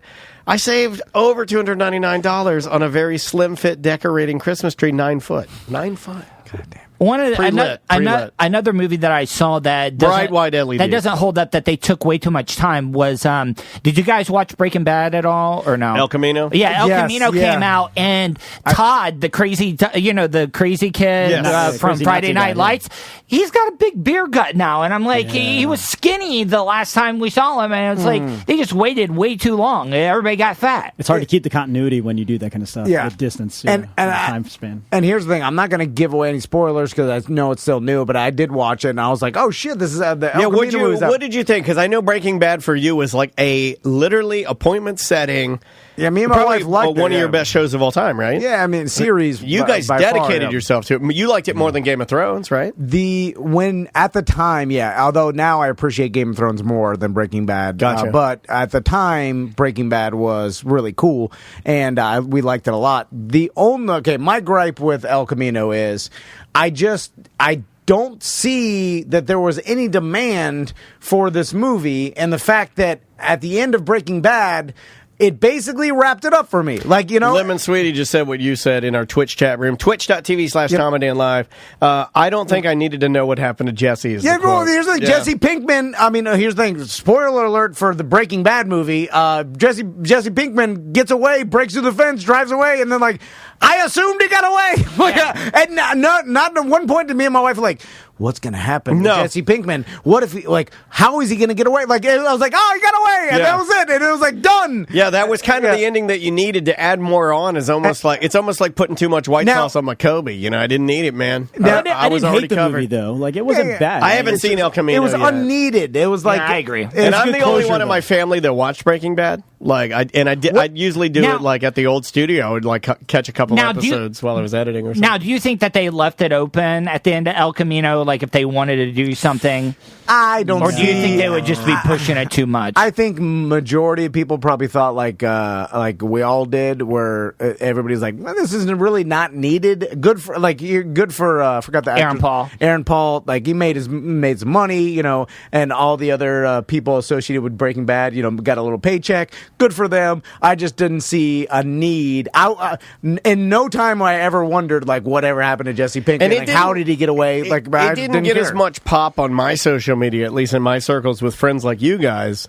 It didn't get as big a pop as even Bird Box did. Bird Box to me was a phenomenon of oh my God, big name actress, Netflix movie, huge. This was just kind of to me, this kind of felt like the Star Wars Christmas special, but in a weird way. It was you know what I mean? It was we're putting it out there. It's on Netflix. Watch it if you want to. Don't watch it if you don't want to. It's either going to help or hurt the actual show. Does that make sense? Yeah. I think Bird Box got a lot of extra publicity just from the memes. Jokes. The challenge. the meme 100%. Jokes. So of Sandra Bullock in a blindfold and every single meme on the social media. I wonder if they're going to start taking that into account when they market movies. What could the internet make memes go viral? Go viral. Yeah. Because Bird Box is a perfect example. Not that good of a movie. I don't know if you've ever seen it. A hunk of shit. I saw it. But not good. But the memes itself probably sold what do you think? 1 million more people to download that. I think so. Yeah. Just because so many people were making fun of it. That's a business model on its own. Make a movie that people can make fun of it with memes, and then it'll market the shit out of it for you. Then you should start planning that with your PR firm now. That's what I'm saying. Yeah. I mean, it should have already been executed. So El Camino should have had something that happened in it, some sort of nuance, something that Well, they were doing a lot of that. At the premiere, they had the RV set up out front where they were cooking meth, and then Aaron Paul shows up driving the El Camino to get out at the red carpet. They were doing a big theme thing with the whole thing. But I've been catching on to a lot of the Netflix original series. One of the ones that I've caught up on, and I was a little late on. Have you guys watched Ozark yet? Oh yeah, great series. Watched the first season. I think my wife watched it. It becomes too there's just so much shit happening to that one guy. It's like unbelievable to some point. I think that's the inevitable, and this is what goes back to like Breaking Bad, why it was so good. I think because they had their ending, and so they had the ending in mind, I guess, throughout the whole series. So they were always working towards this.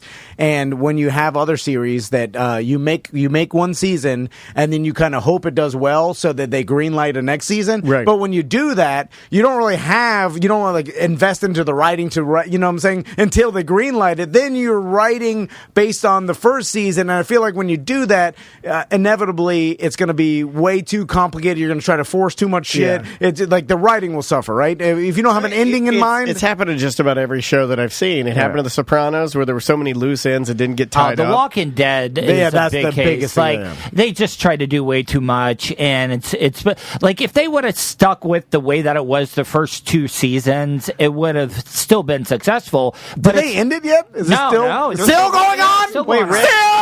I thought Rick left. Yeah, he did. Does he die? They left it open where he didn't die. So they can bring him back for the last comic episode. book's done though. The comic book's done. There's an ending. So what happened in the ending of the comic book?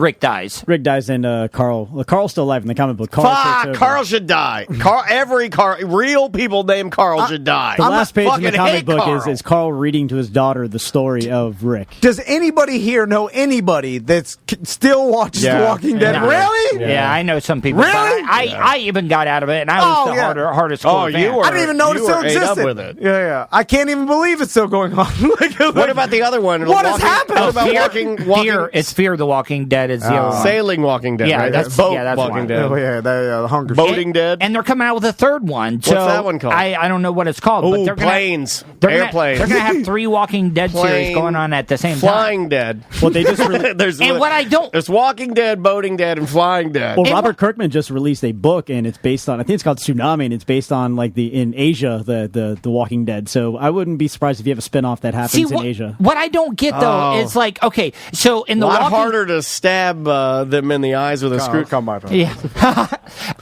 What I don't get though, I like how you're like, oh, it was funny though. It was funny. You need to add that. But what I don't get, like in The Walking Dead, you had Morgan. How the fuck did he end up on Fear the Walking Dead when they're in Atlanta and the other one's in fucking California? Like, how the fuck he definitely didn't walk. It goes back to that's where Flying the Walking Dead was. Yeah, Flying Dead. Yeah. He found a plane. He knew how to fly from like military service. I honestly, I've never heard of anybody be like, I can't wait to watch just fucked out of zombies, man. I'm fucked out of them. Like, it's done for me. Like, so what I'm saying is Zombieland 2, just wait, it's not worth it. I want to go back to vampires, and I'll tell you why. I feel like a really good vampire show. Not like the one. What was the True Blood? Not like True Blood. This one's got to be big name actors, and it's got to be a lot, like even more sex. Have you seen True What Blood. They Do in the Shadows? What We Do in the Shadows? That's a but that's a comedy. Yeah, but that's a TV show. That's out there. That's hilarious. But it's done, right? Like that one. The show? Yeah, I thought it was over. I mean, I think they're going to start over with more seasons. Oh, that's cool. Okay, let's take a quick break. All right. When we come back, we'll play some voicemails. If you want to give us a call, you can. We'll take the last segment. We'll just bullshit and take it easy. You want to, that alarm that went off earlier, full transparency, it's just a new song from Matt and Kim. This is what it was. Matt and Kim have a new single out. Check it out. It's called Go Go. This is an interesting song. Enjoy. We'll be right back with more Mediocre Time.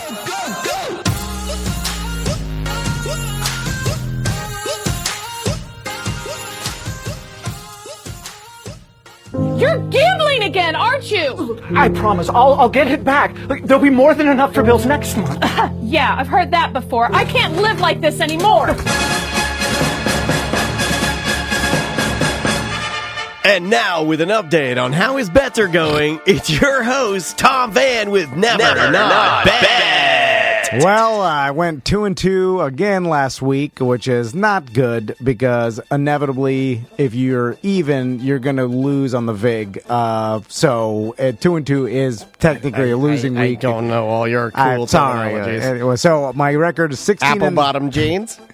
16-10 right now. Still winning. But hopefully I turn around this week. Let's get into it. All right, let's jump in. First bet, Colts -1. I've heard a lot of different handicappers and gamblers in the podcast I listen to. How I'm kind of doing this I had no idea that this many handicap people really liked betting. No. I didn't know that it was like a thing. I guess when you're sitting in a chair all the time, though, you have a lot of time to like read. And when you go over a game and you analyze what you think is going to happen based upon teams' power rankings, that's called handicapping. I thought you were calling people that were handicapped. You're like handicappers. I'm like, that's kind of hip. I kind of equate it to a lawyer in a courtroom telling you why a defendant's guilty or not guilty. Okay, and then you pleading the case, and then you as the juror have to decide is it beyond a reasonable doubt or not? Did he prove it to me or not? Yes, okay, all right, fair enough. And that's actually probably the best analogy you've ever fucking given me for anything. I know that's really good. I wish I was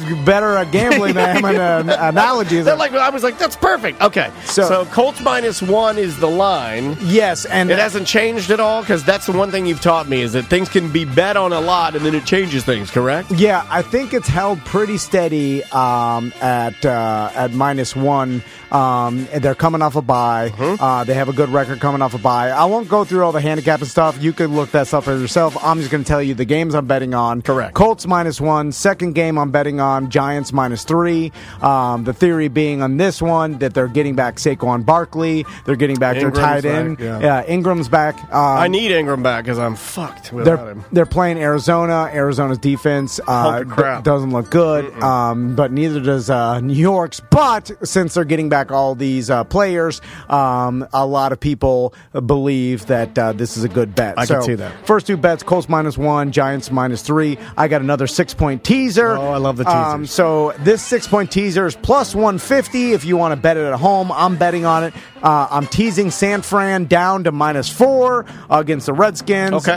And then I'm teasing the Eagles to +8.5 against the Cowboys. A lot of people think the Eagles even look good at what they are right now, but at +8.5, I like it even more. Okay. And I'm teasing the Raiders up to +11 against Green Bay. Okay.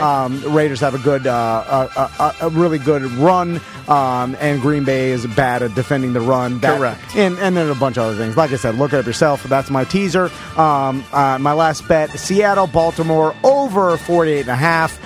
Both these teams' defenses give up a lot of points, and there's a statistic saying that every time Seattle plays a team with a really mobile quarterback, like Baltimore has, and Lamar Jackson. Again, that guy's awesome. So a lot of people think this is going to be a high-scoring game. That's why I like the overs. Now, here's what I'm going to do different. For the beer bet, I love market the beer bet. on Magnolia beer bet, I'm going to attempt to handicap a game myself. Oh, geez. So, and now this would be your time to go to market on Magnolia then. And again, I'll sing their praises. Craft and handmade hoagies, chopped salads. You want the wood fire pizza. If you want the poke bowls, if you want full liquor bar, if you want 30 different TVs, it's just an awesome place. If you've never been there, just stop in.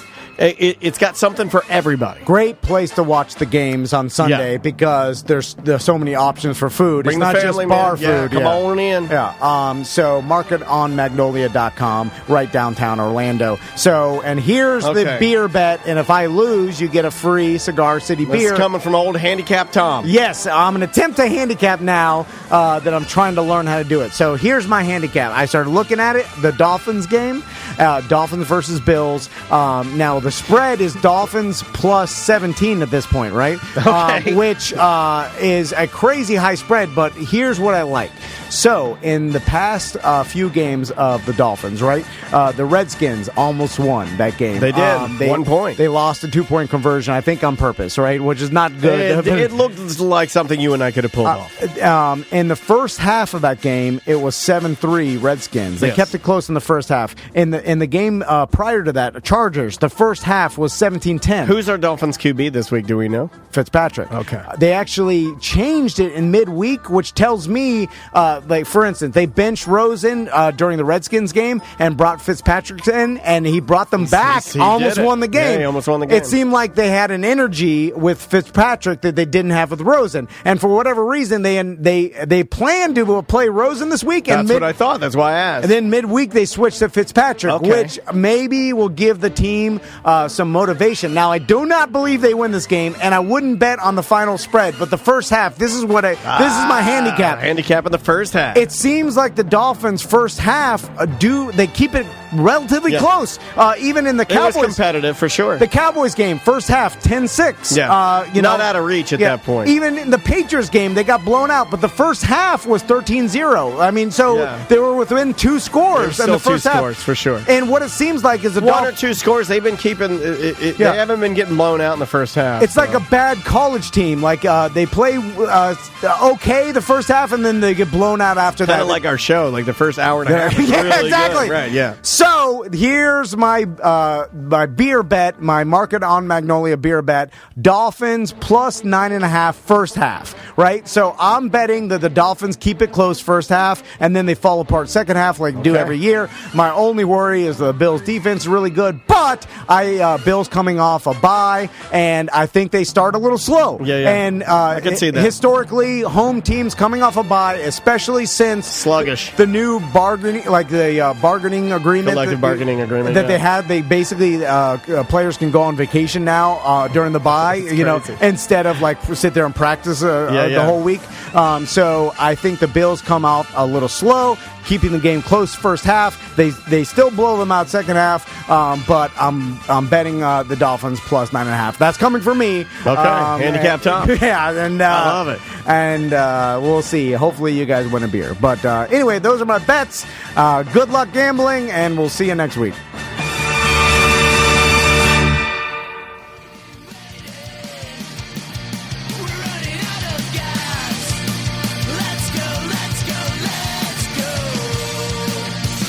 The name of the band is Make War. The name of the song is TJ. It's off of the Red Scare Industries 15 Years of Tears and Beers compilation. Welcome back to A Mediocre Time with Tom and Dan. I am Dan. I'm Tom. And Travis sitting in for Sam. Our good friend Tuddle hanging out with us. Gave us some nice movie reviews. I forgot how into movies you are. Yeah, I go and see a lot of them. You know who I talk to a lot about movies? And when I was working over in Tampa, Eric Weber is like the big... Eric Weber. No, he is so good. But didn't he get a divorce? Yeah, he did. Okay, he's divorced and he's single now. But like, I see him at the gym taking his shirtless selfies. Dude, his pictures, like, it's ridiculous. He looks like fucking Robert Downey Jr. Yes. He fucking took his shirt off and he was like fucking jacked. I mean, he's a small guy, but like he's ripped as hell. And I'm like, how old is he? He's got to be in his late 40s, right? It's somewhere in good genes. He's older than me, but he would never tell me his age, which is weird. I called him a pussy. Well, you're a pussy.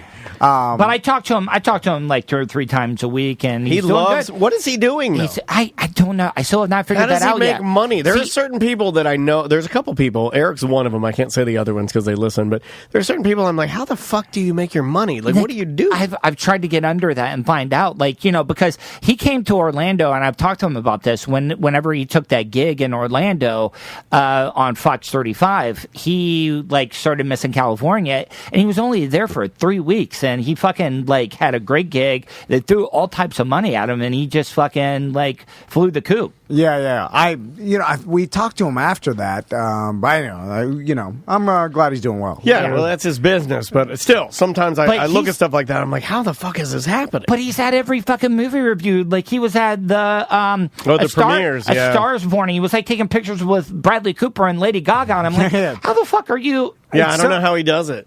He knows the game and knows the system, and if you get in there early, like, think about it, because like all these big movie premieres, like it's the same shit that we all know. It's like, there's some organization is setting them up, and there's there's some list and media list, and if you know how to play the game and get on those media lists and get on them early, I'm sure if you get in early, they accept a certain amount early, and then you're just walking down the damn red carpet with Bradley Cooper. He's got a great website that he's making a lot of money off of, where it's nothing but it's called awardsace.com.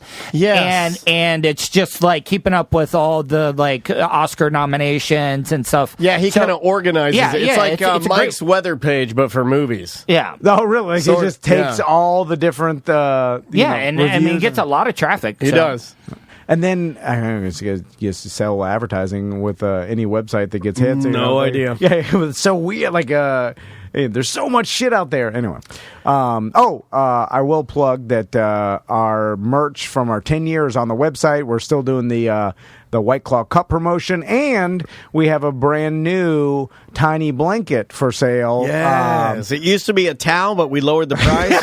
We're calling it a tiny blanket. That was my idea. It's a great idea. 100% my idea. Which is just the Lambo Dick Beach towel, discounted $5 because we couldn't sell them. Yeah, it's called and now it's a tiny blanket called This for the winter. Product Failed. Let's pivot. Tiny blanket scenario. $5 cheaper. If you want a blanket too small to cover your body, then you can buy one. They're great for infants and babies. Yeah. Old people's feet. What's the one piece of merchandise that you're like not proud of that you guys actually put your the fluorescent name on? green dry fit shirts that you guys fucking beg for. And I said, please don't do that. Nobody wants a nerd. Look, everybody, I'm a road worker. No, I'm just saying. Who wants that? The weirdest thing that you've put the Tom and Dan name on. Well, that you're not proud thing? of, that you're not proud of. The fidget spinner. That was Tony. I blame him. He's a dumb old man. He doesn't know. That sold out in a day. What else? Chinese shit coolers? Chinese shit cooler was pretty bad. People like Chinese those. shit cooler. Well, we saw they were running. Okay, we ordered like back in the day. It's we like used to those do more. lunch boxes that old ladies always carry some fucking pet food in or something. Broken shirt in a cup. We went to like a broken shirt in a cup is up there. We went to like a or broken cup with a shirt. We used to get you got it. All our like promotional stuff is like the smaller stuff or whatever through like totally promotional. There's all these big websites. Now, do you guys have people come to you and be like, "Hey, look at this. This would be great for you to put your name on." We do have certain people. Once a month, we get a pin sent to us by these people. They're like, "Get these pins for your business," and we're like, "People don't even write anymore, you idiot." It's got a stylist. So the Chinese shit coolers, all of a sudden, they're running this this promo offer. They're like, look at these coolers. They're like 6-pack, soft-sided coolers. You can't really call it a cooler. And they're like, we're running 75% off or something like that. And then Tony, this was years ago, told us, like, dude, we could get these coolers for $1.50. Yeah. And I'm like, $1.50? But order 100. Here's the thing. When we got them, they were made out of the material that you make bad. their shitty shopping bags out of. The ones that like you give away to everybody for free. Like canvas or so something? we got it. And then the actual logo that we had, it was better with a cool beer. I remember it was a yellow logo on a red cooler. Well, when they printed it about the size of a fucking nickel. So it looked like shit. It was all blown out. You couldn't read anything. And I'm like, well, what the fuck are we supposed to do with these? Yeah. Hunks of shit. And we opened them up. I'm like, a 6-pack. It was so tiny. Like a brick would fit in there. Like You couldn't even fit one piece of ice in this motherfucker. And then we said how much of a hunk of shit they are. Then Daniel came up with a brilliant ideas. Like, let's just call them the Chinese shit coolers and talk shit about them. We put them up, sold out an hour. So where are we now? Tiny blanket. This shit doesn't sell. Look, I can if you just tell everybody the truth, they're like, or just call it. So what's next? I mean, what's the next This thing? could be. Well, that'll only work for so long. Look, it'll be like, you guys produce garbage. Maybe I'll change the name. Maybe it'll either be tiny blanket or big, like big tissue. Or big handkerchief. Like whatever it takes. You just call it whatever you need to call it to buy it. Now, have you guys done the stereotypical like '90s radio thing and gotten the women's G-string underwears? Oh, never done that. I wanted to. We were really close to pulling booty shorts for a while. Booty shorts. We were like, we've got hey, we get the Tom and Ann booty shorts, so we were going to do this whole promotion. You've always wanted to do booty shorts, and I've always talked about it. Yeah. We went weird and did the test run of the sports bra, which is we put it on. We did a sports bra. We put it on for Travis. lesbians who want to strap their titties down. Here, put this on so you look more like a boy. Yeah. Tom and Dan condoms or we did. Yeah, but we didn't want people to use them. And ours were so shitty. It was a regular condom that they just stuck a round sticker on. I dipped my toe in poked holes in all of them. I did poke holes in all of them. I dip my toe in the 90s water all the time. I'm like, ooh, feels good there. Yeah. How do you like it in there? Nice. We thought about doing beach balls. Yeah. Tony has this propensity to always want to do custom-made bikinis. Mm-hmm. And then, so we have those. I honestly feel like there's it's just a different time in the fact, like, I even didn't get a model to do Camel Girl for our 10-year because it just didn't seem. I was like, we bailed on it. I was like, I felt like we should have done one more to do a full 10 years of Camel Girl. Right, we should have. Yeah. I feel like now we've only done 9 years of Camel Girl, so we've got one more to use. And maybe this is wrong, but I felt like chicken to bikini. I know they want it, but do they want it? Though? Does everybody? I think everybody still wants it. They're just too afraid to outwardly want it. Yeah. So like, if we were to pass a note to all most of the listeners that were there, and so like, would you have wanted to take a picture of Camel Girl? Yes or no? They'd say yes. And if you ask them, would you wanted a Camel Girl? Absolutely not. Now, do you have like a casting couch type deal for these Camel Girls? That's our other business. Sitting on it, bro. Well, Tom used to get the photos sent to him, and he wouldn't share them with me. Now Tony gets the photos sent to him, and then Tony asks for extra photos, which is weird. I'm gonna need more. Yeah, Tony's an old school horny. Can't get that out of him. Calves, big boner calves. Big boner calves. In fact, he doesn't even have calves. They're just two boners he walks in. He tucks his dickhead into a pair of bright white New Balance. Tony's please don't say it. Deb's listening, Deb. We're joking, Tony. Let's jump into some voicemails here. Here's one. Hey, I was just listening to the show. A nice BLT with Wright Brothers brand bacon.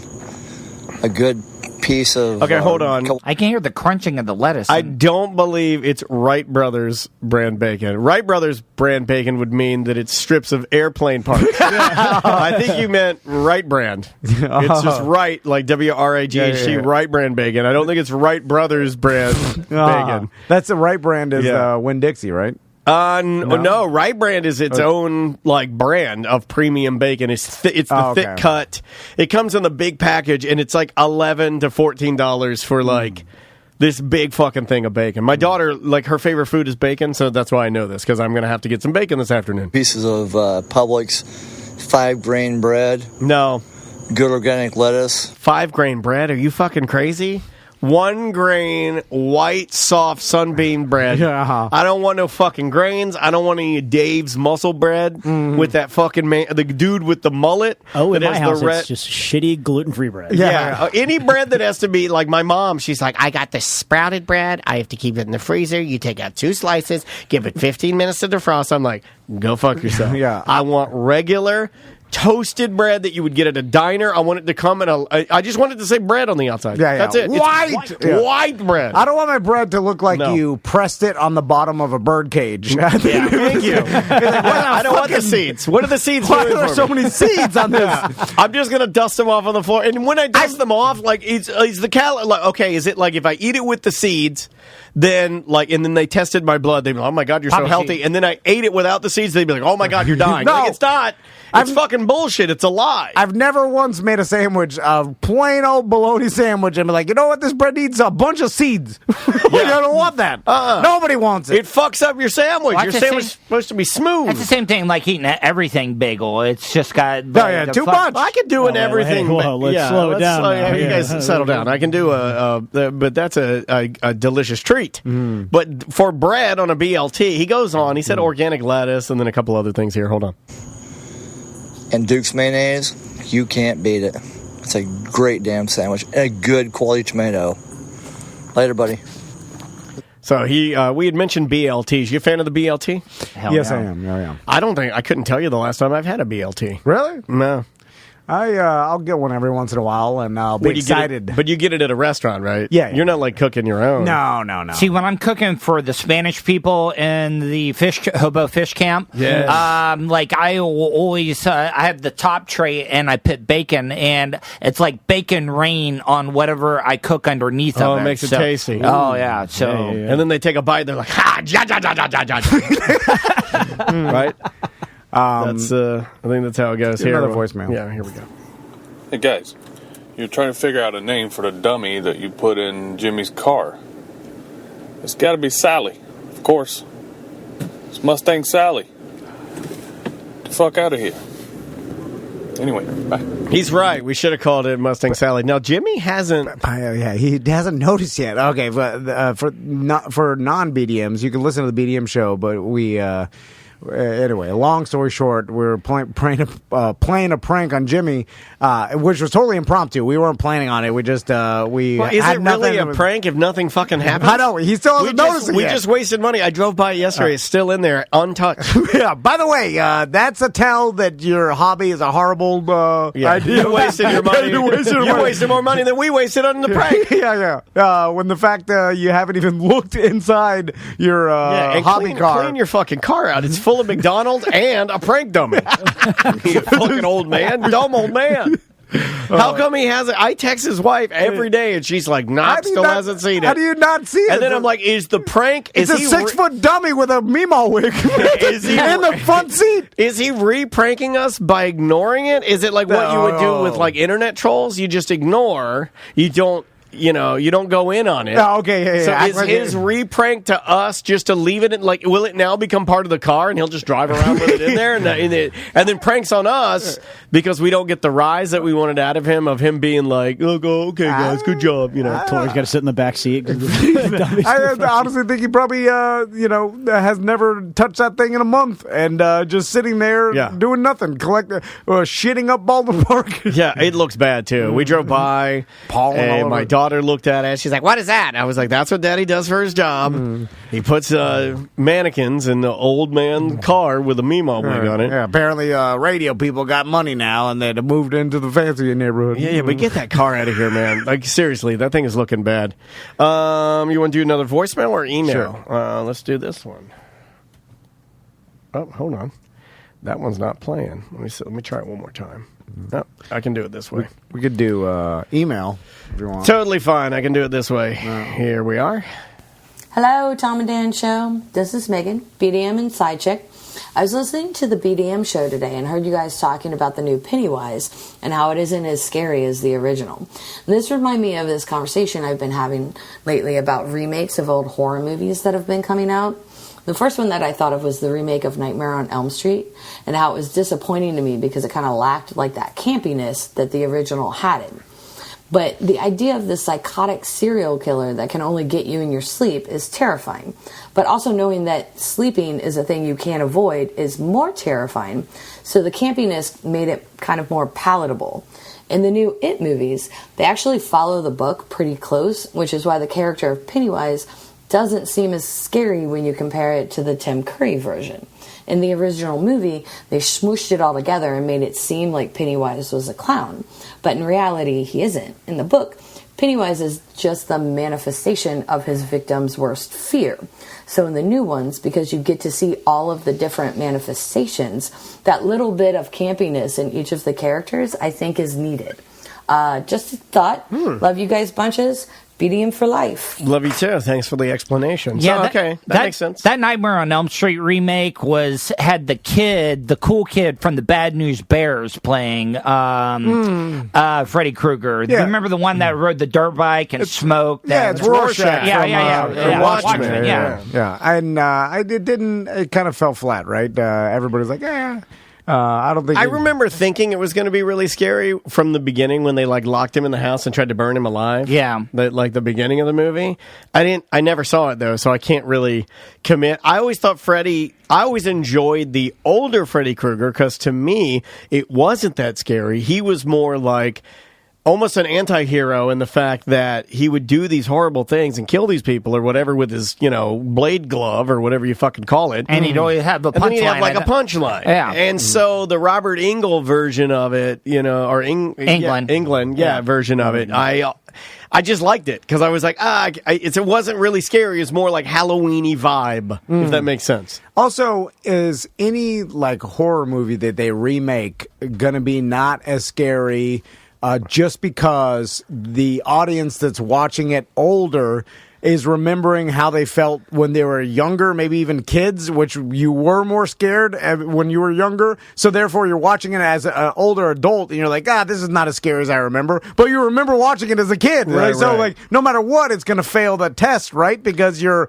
as an adult, you're less scared of shit that you would be scared of as a kid. Yeah, also, you kind of know where the story's going just based on nostalgia. So you kind of know where it's, you know sort of the ending.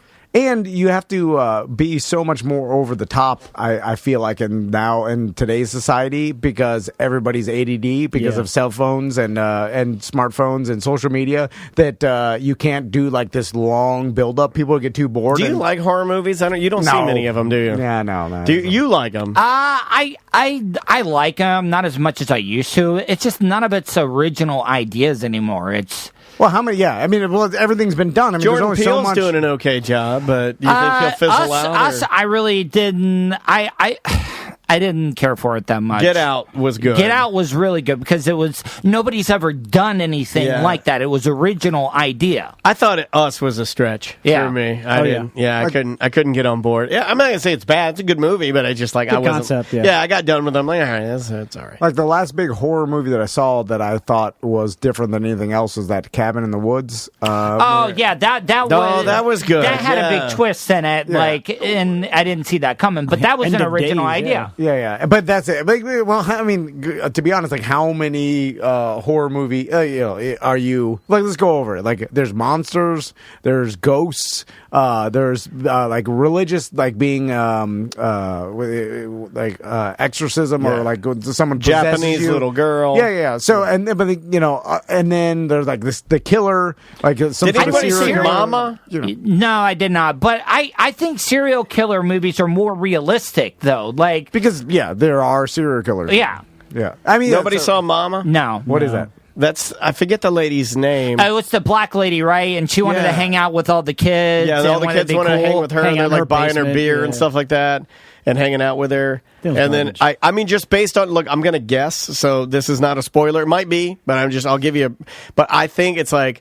Maybe she wasn't popular as a kid, and then the popular kids started hanging out with her when she got older, and then in retribution for how she was treated as a child, maybe she tortured those kids. No, really, because she's fucked in the brain. That would be my guess. That's just from watching the trailer. Yeah. But that to me is sort of scary. How'd they not know about some crazy Meemaw though? Like if that was like.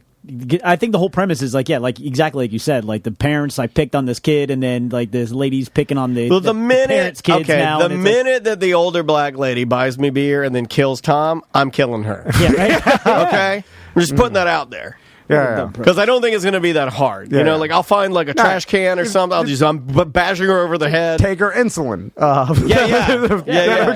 the keys to her lark. You know, like she can't chase me. I threw the keys to her lark in the fucking pond. Should we make Butler get through one email? Because I have one more, and then that'll give him time to ready your best email. It's steady your reading eyeballs. Here we go. Hey, what's up, fellas? Just had a couple questions for you.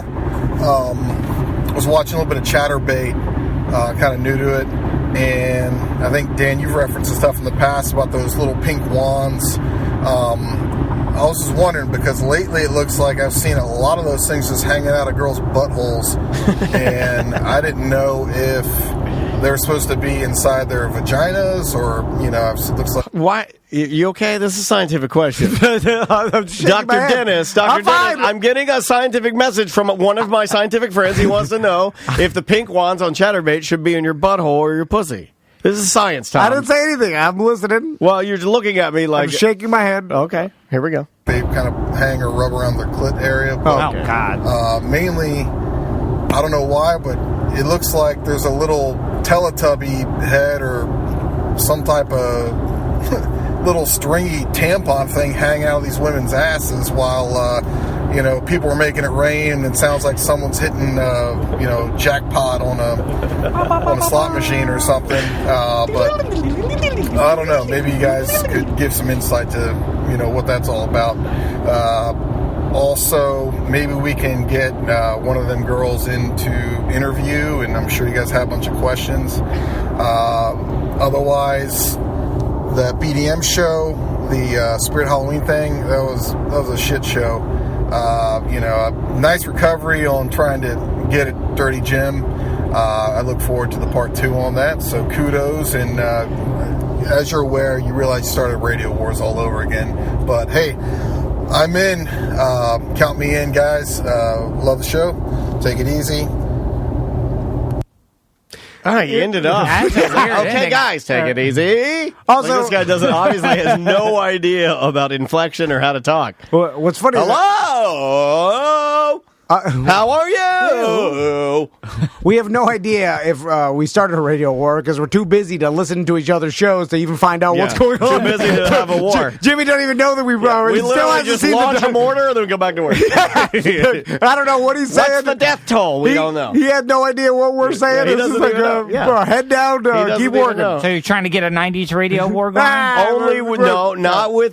Only with Jim Colbert. No one else. Yeah. And it's falling flat because no one's listening to each other. We even got his wife on board, and she's like, he hasn't seen the prank yet, guys. I'm sorry. By the way, imagine if I always think of things like this, like how these chicks, they're on Chatterbait or these webcam girls, and they make their living doing this. They just do things on camera, elicit tips and things like that. Yeah, I always think about sitting down with my pop-up and explaining this, like this is how they make their living, and just what he would think. I also, every time Max eats the dick candy, I imagine my pop-up's ghost heart exploding. Because, he's like, no, don't let him eat it. You know what's funny is and then my wife actually said, I told her that last night as a joke, and she's like, I think you'd find it funny. I'm like, no.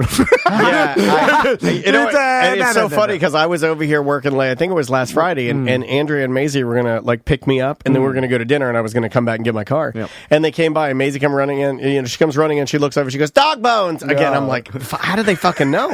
How do they? She's just filling her mouth full of dicks. I'm just like, please don't do that. It makes Daddy.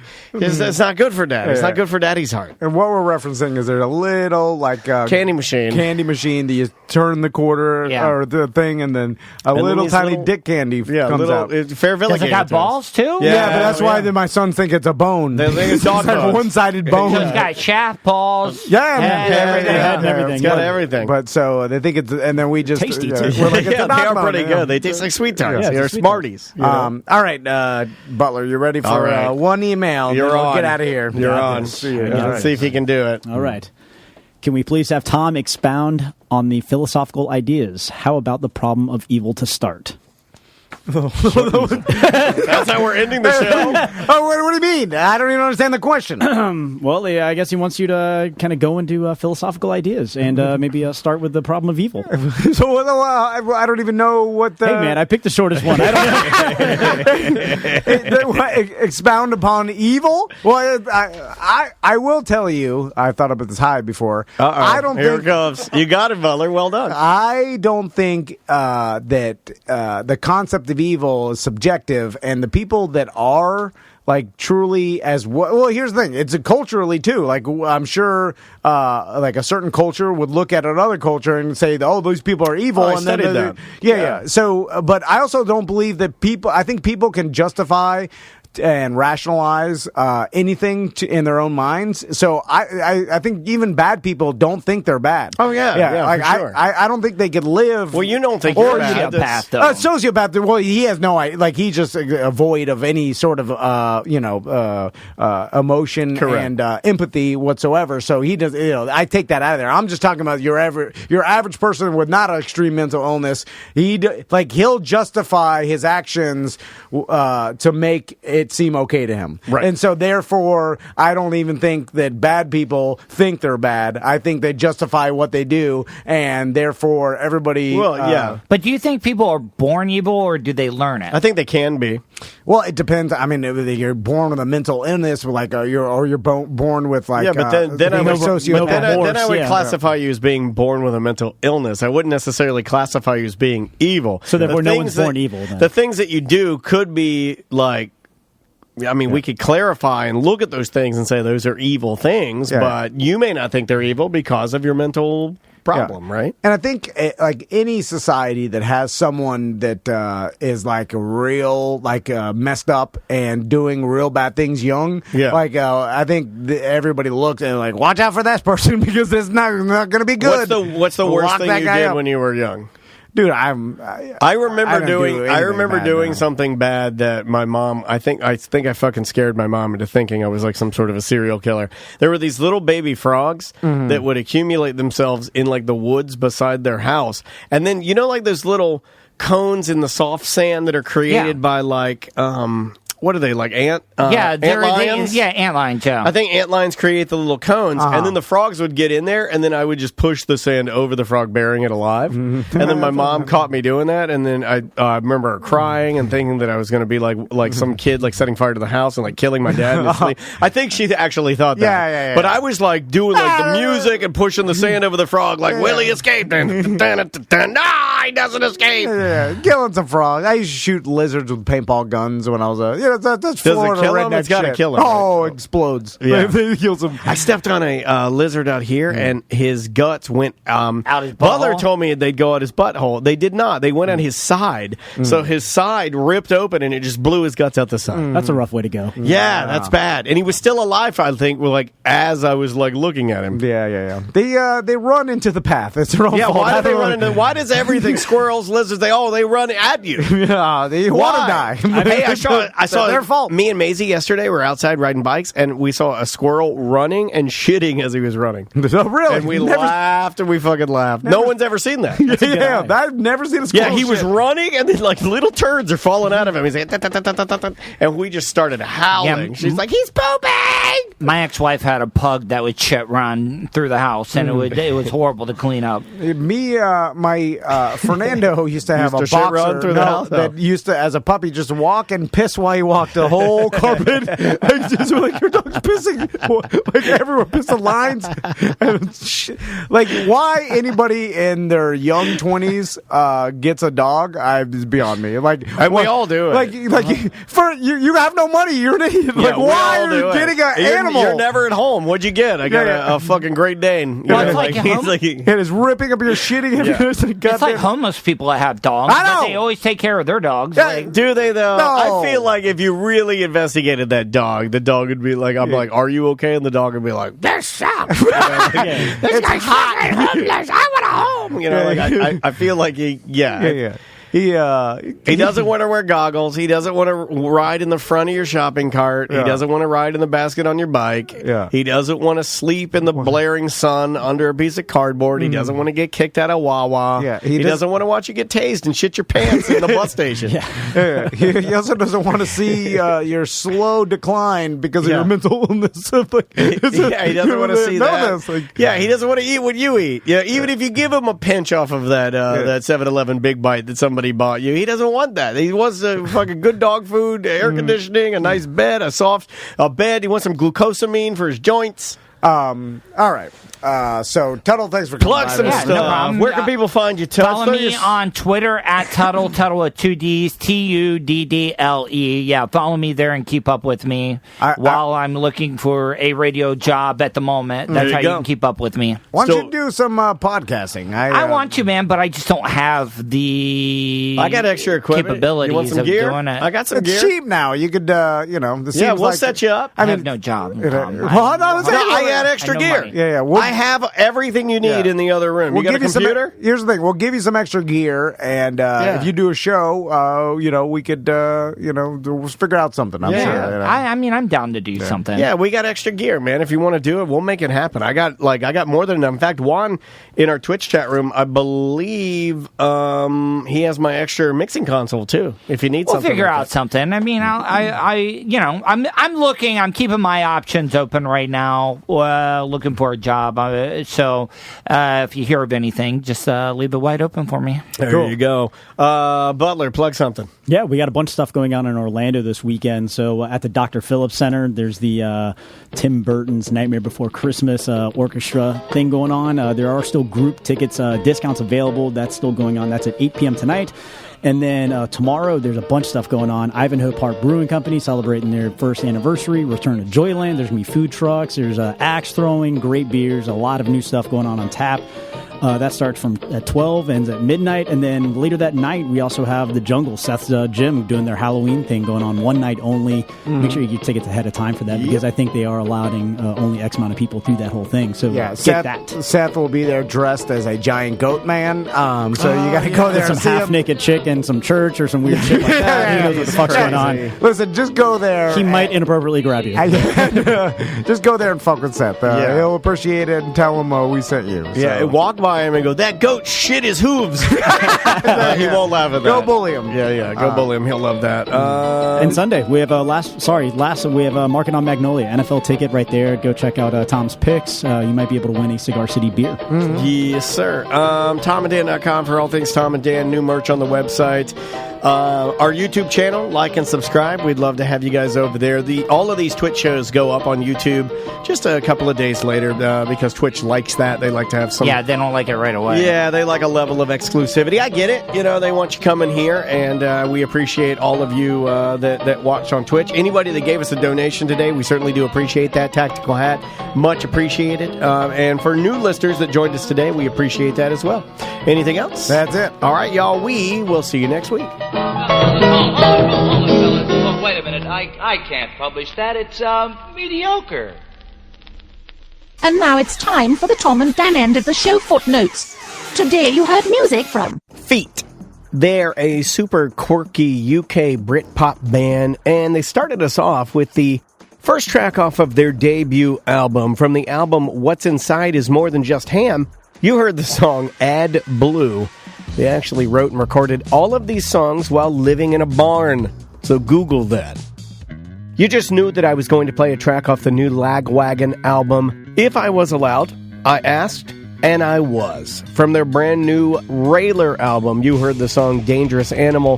30 years in, and these dudes still got it. You might want to snag this one. It's my pick of the week. I'm sure you've heard of the duo Matt and Kim.